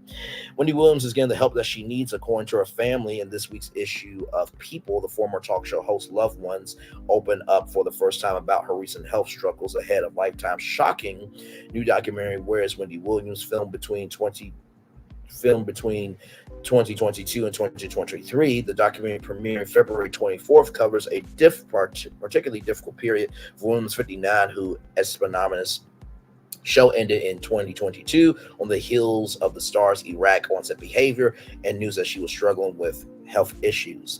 In the new documentary, Williams, who has a court-appointed legal guardian overseeing her finances and health decisions, is shown to be in the throes of alcohol addiction, struggling with her mental health, memory, and ability to effectively communicate. But now, despite the painful scenes that viewers are about to see, her sister Wanda Finney and niece Alex Finney tell People that Williams is in a better place physically and mentally. And that is the Wendy Williams cover. Beautiful cover. I spoke to her yesterday, and I speak with her regularly when she reaches out to me. She is, from what I understand, in a wellness and healing type of environment, says Wanda of the unknown facility Williams is in to address cognitive issues. Due to a lack of communication with Williams' guardian, we can't reach out to her, but she can reach out to us, and she's in a healing place emotionally. She is not the person that you see in this film. In regards to the shocking new film, I'm proud of my aunt for taking control of her narrative, because my aunt has always been such a public person and has always been an open book, and we've seen all the images over the last few months and really few years of what it's been like, what it has been like a spiral for my aunt, says Alex of Williams, who is an executive producer on the project. So for her to actually put her voice in here and take ownership of what's happened where she is at present day, I think is very powerful. And so that is the niece, Alex Finney. Beautiful sister right there. Yes, indeed. While her family isn't aware of what treatments are taking place at the facility, they says wherever it's happening, Williams seems much better. I don't know what is working, but I do know that when she did reach out to me, it was a person who was remarkably different than what we see in the documentary, says Wanda. She sounds really great as Alex. To hear my aunt now in terms of just how clear she is and just how focused she is on the importance of family and the reality in terms of facing and understanding what she is physically and mentally, emotionally, is like a 180-degree turn. So shout out to that. And I'm gonna bring up the Wendy Archive, who is a great content creator, the Wendy Archive. Now, they have archived many different things from Wendy Williams' time on TV. So here is the Wendy Archive. Shout out to this amazing YouTube channel. Here is the community tab here. It's a 4-part docu-series. So parts 1 and 2 will air Saturday, February 24th at 8/7 Central.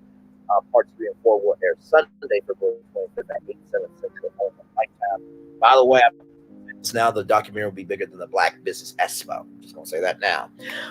Be sure to assemble the series for a limited time in the Lifetime app. The first 2 episodes will be available to stream the day after the premiere and will not require a TV provider subscription to watch through March 5th. So from February 24th and the 25th all the way to March 5th, you can watch it for free. The rest of the series will also be available to stream the day after the premiere. but you will be required to link your TV provider to watch. More about watching in the United States, visit that link right there, mylifetime.com/show. Where is Wendy Williams? To all those people who are not in the USA, United States of America, please look for the chance of someone doing a watch part or go in deeper, finding a way to access Lifetime. I'm open to helping anyone. I'm open to everyone's questions. If you're not in the United States of America, you want me to assist you, please email me at wendywilliamsarchive@gmail.com. So there it is. The Lifetime 2-night documentary, Where is Wendy Williams, premieres Saturday, February 24th at 8/7 Central, only on Lifetime. Should be a good time there. The 24th is part 1 and part 2. 25th is 3 and 4, part 3 and 4. And some good news if you are Black. My pod content career, over here, we showcase Black entrepreneurship, excellence, and opportunities all of the time. So here we go. Showtime and MTV Entertainment Studios Storytellers Lab launches historically Black colleges and universities partnership to cultivate Black, minority, and indigenous people of color content creators. This is very real. This is an exclusive coming to us from Deadline.com. Showtime MTV Entertainment Studios announced the launch of the Showtime MTV Entertainment Studios Storytellers Lab, an initiative designed to create partnerships with historical Black colleges and universities, HBCUs, to cultivate diverse career pipelines within the entertainment industry. The Storytellers Lab bridges the gap between talent and industry leaders through a 9-month immersive experience that equips BIPOC and minority indigenous people of color students with skills and insights to become the next generation of content creators. Work in collaboration with Paramount's Content for Change Global initiative, participating students will receive access to mentorship and master classes with leaders across Paramount Global, as well as insider perspectives on the creative processes of the content development. The Storytellers Lab program will culminate with the development of a compelling social media spot showcase on MTV Studios Entertainment influential digital platforms. The inaugural class of the Showtime and MTV Entertainment Studio Storyteller Labs include 12 HBCUs, and they are Alabama State University, Montgomery, Alabama, Cheyney University, Cheyney, Pennsylvania. Sorry if I butchered that. Never heard of the university, but much love to y'all for being a part of this amazing opportunity. Chicago State University in Chicago, Illinois. Clark Atlanta University down in Atlanta, Georgia, or known as the ATL or Hotlanta. Charleston University in Orangeburg, South Carolina. Fisk University in Nashville, Tennessee. Florida A&M University in Tallahassee, Florida. Lincoln University in Lincoln University, Pennsylvania. Morehouse, the legendary men of Morehouse University in Atlanta, Georgia. Savannah State University, home of the legendary Shannon Sharp. Savannah State, Georgia. Spelman College, the women of Spelman in Atlanta, Georgia. And Tennessee State University in Nashville, Tennessee. This first-of-a-kind program builds upon our existing relationship with historically Black colleges and universities, underscoring our steadfast commitment to fostering talent and amplifying underrepresented voices to create meaningful pathways for the next generation of storytellers, said Tishi Meadows, VP of Operations, Planning, and Culture at Showtime/MTV Entertainment Studios and Paramount Media Networks, head of the Storytellers Lab. This unprecedented collaboration leverages Paramount's Content for Change initiative to tackle the lack of diversity in entertainment by transforming our content ecosystem from centering fresh perspectives in storytelling to building new points of access in our creative supply chain to strengthen our culture. We are thrilled to be able to collaborate with these incredible schools and Showtime/MTV Entertainment Studios, said Melissa Port, Executive Director of Content for Change, Paramount Global. Beyond a program, the Showtime/MTV Entertainment Storytellers Lab is a catalyst for change. National events on participating campuses will be rolling out in the spring. Follow #Storytellers Lab on social media platforms to learn more. So congratulations to all of those people there. As I look at the comments here, Good evening, Braylon. Much love to you, Revelation 2023. Queen Sonor, yes, indeed. Rest in peace to that sister. And Naja, the Jamaican kid. See you later, Braylon. And mods and chat, peace. Much love to you as well. What a jam-packed show tonight. I mean, Lord Jesus, we got through all of that in 1 hour, 54 minutes, and 49 seconds. I'm going to turn on my camera now because I've done the whole show for an hour. Oh, man, I know this is going to get some views for damn sure. Listen, this show is about love, peace, and soul, but we also call out things that need to be called out. Amen. I really do want us as a culture, as a society, and as a people to win. But sometimes in order to get there, we have to say what needs to be said out loud. Amen. Amen. 5 people still in the building here. Like, comment, share, and subscribe. Glad to have all of you here in the building with me. I do see the numbers dwindling. By the way, don't forget tonight at 9 p.m. Eastern, 8 Central, part 2 of the Jay Bolin Melody Cherie collection will be dropping. Okay, so do not forget that. That is happening tonight at 9 p.m. Eastern, 8 Central. All right. Sounds good to me. Hashtag Roger that. Yes, indeed. Yes, indeed. Yes, indeed. So go to shop. Go to www.shopjbolin.com. I will type that in the chat for you good people if you are looking for the link there. www.shopjbolin.com. There it is there. If you guys want to go to that website at 9 p.m. Eastern, 8 Central, right there, you guys will be able to get that collection there, part 2. By the way, shout out to Trending at some point. She will be interviewing Shanita's World tomorrow night at 6:15 Eastern, 5:15 Central. And also to the legendary Don Michelle has connected her to a famous celebrity. So blessings upon to that sister right there. A lot going on in this world today for sure. Yes, indeedy. Yes, indeedy. Yes, indeedy.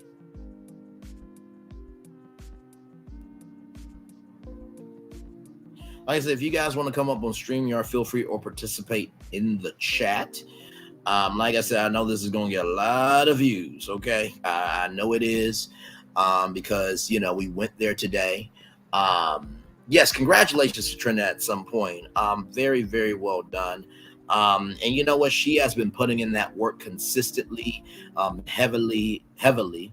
And she has a really good heart, a really good soul, and I genuinely love that sister. I really, really do. And she said something very, very important. That, just because it's not your time doesn't mean it will never be your time. And I feel that the reason why successful people are successful is because the hardest role in the world to do is celebrate others when it's not your time. And I truly feel that Trending at some point is deserving of the love, of the respect, and the admiration that she is receiving. And if you're not for her, you ain't for me. And she supports very hard, very heavy, very real. So I just wanted to say that about that beautiful sister Trending at some point. Like I said, 6:15 tomorrow night. Shanita and Trending at some point will be live. There'll be a 20 to 25 minute interview, but y'all know it will last all the way to 7 o'clock. It probably will last to 8 o'clock. So I will be over there. You should too. And I can't wait to see all of you there. Much love to Trending at some point. That beautiful sister right there. Yes, indeed.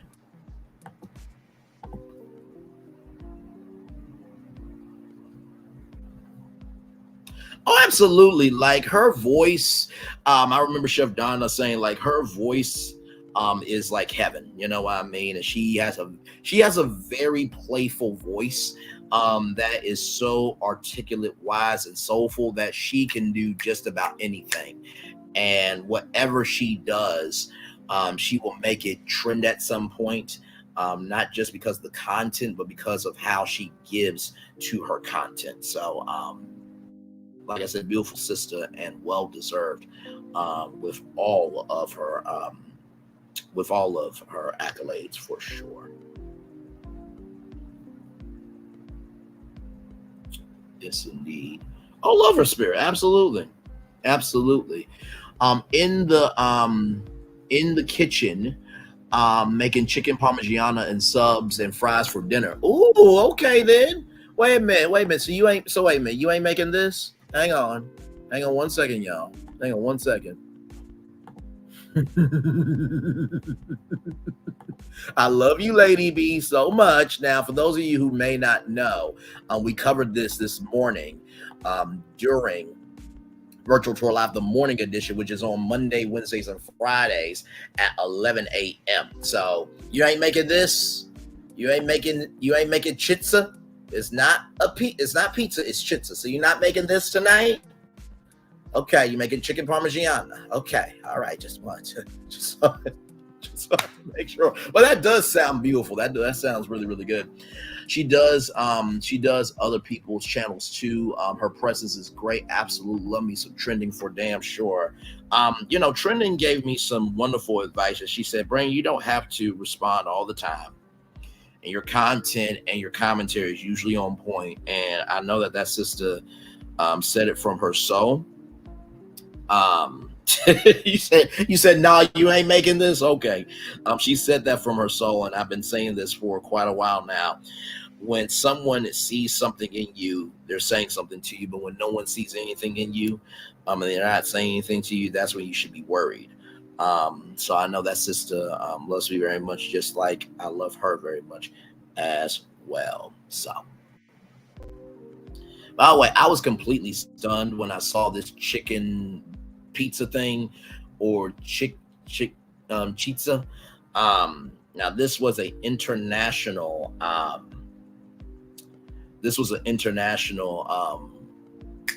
item all around the world before it made it to the US. So this will be coming out on this will be coming out when February 26th, 2024.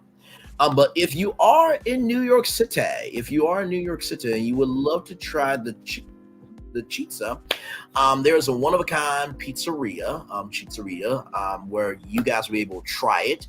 It will be at 242 East 14th Street in New York City, the pizza capital of the world. Although Chicago will have something to say on that.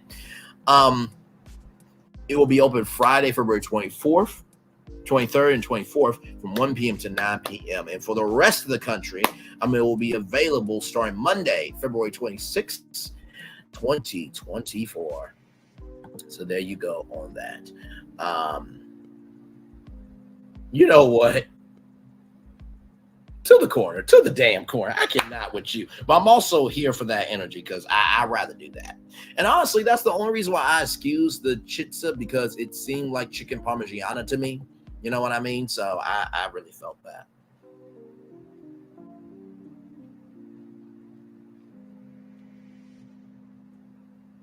I really did. I really do feel that. So we shall see. I may get it. Who knows? You know what I mean? So I may get that. Let me say hey to the good people at Tea Talk with Your Girl real quick. Hey, good people. There we go. I try to support everybody who deserves support. Amen. I can get jiggy with it as a sub.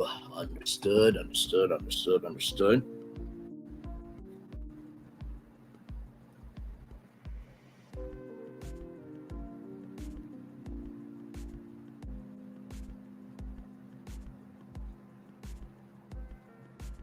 I'm just looking at the live chat right now. Okay. Let's see here. Lady B. that part. But you know what? Here's the thing, right? So how they are doing this at KFC is they're basically using extra crispy fried chicken fillets topped with zesty marinara sauce, melty mozzarella cheese, and crispy pepperoni. So now I don't know what the combo is. Let me see if I can go to KFC.com and see if it's already pulled up. Let's see.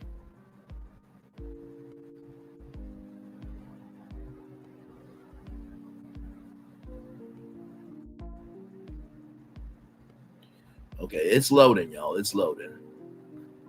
It is loading. Let me see. Okay, y'all. Wait a minute.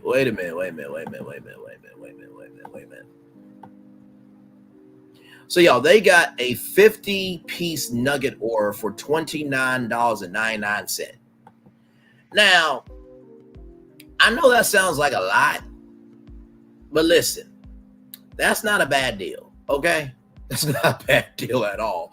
So let me look at the menu to see if there is anything at all. Let me look at special offers.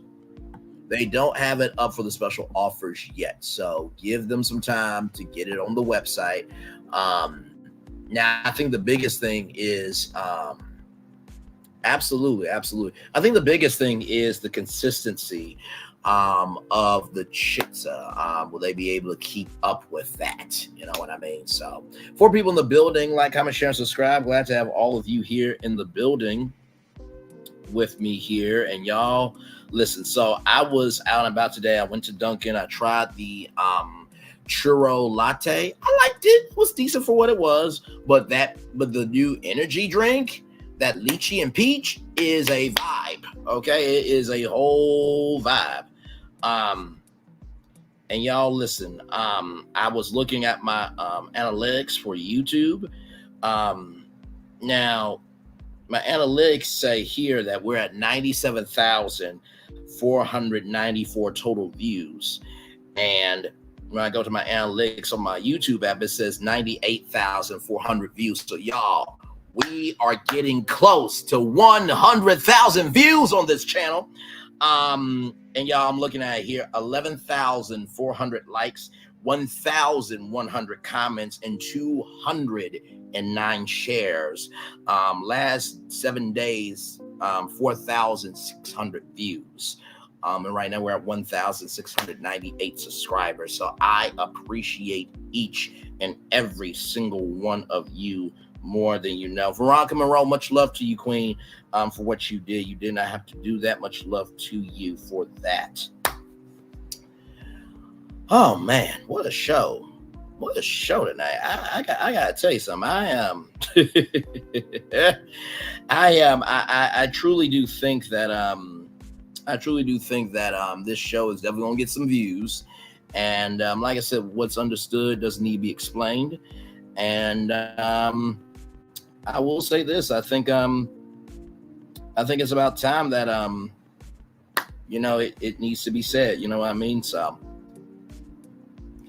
understood. I feel you. I think I'm gonna go ahead and head out too. But before that, let me give y'all the daily motivator, because y'all know how we end it over here. We always end it with some great old positivity, because after we cover the mess of the impossible, we should be able to cover the rise of the possible.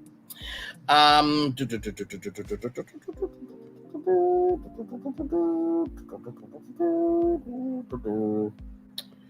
see here. Sorry, I'm multitasking.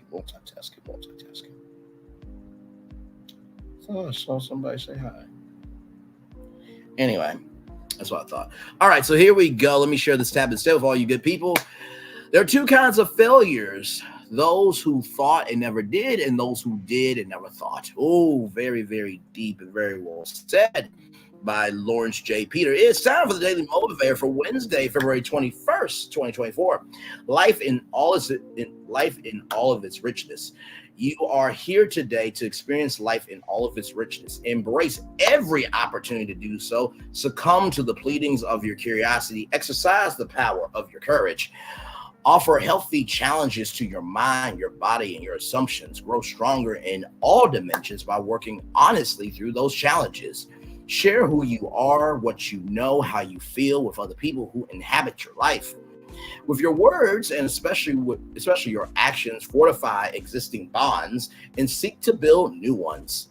Though it can be all too easy to repose endlessly in your habitual comforts, you know you deserve much more. Ignite your sense of adventure, rather, by intentionally stepping away from what's comfortable and expected.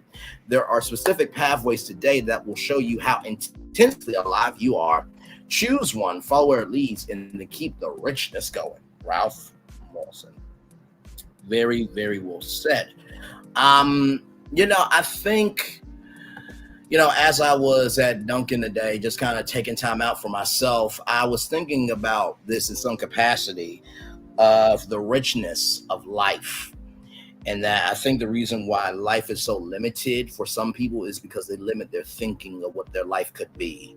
And I have to recognize that for myself, because I'm like, I want to be in media. I want to do this. I want to do that. And I told y'all a story before about how my dad said, Brain, you got your own show. You are in media. But I'm not seen by everybody. My dad said, how long have you been wanting your own show? And you got your own show? So that's one.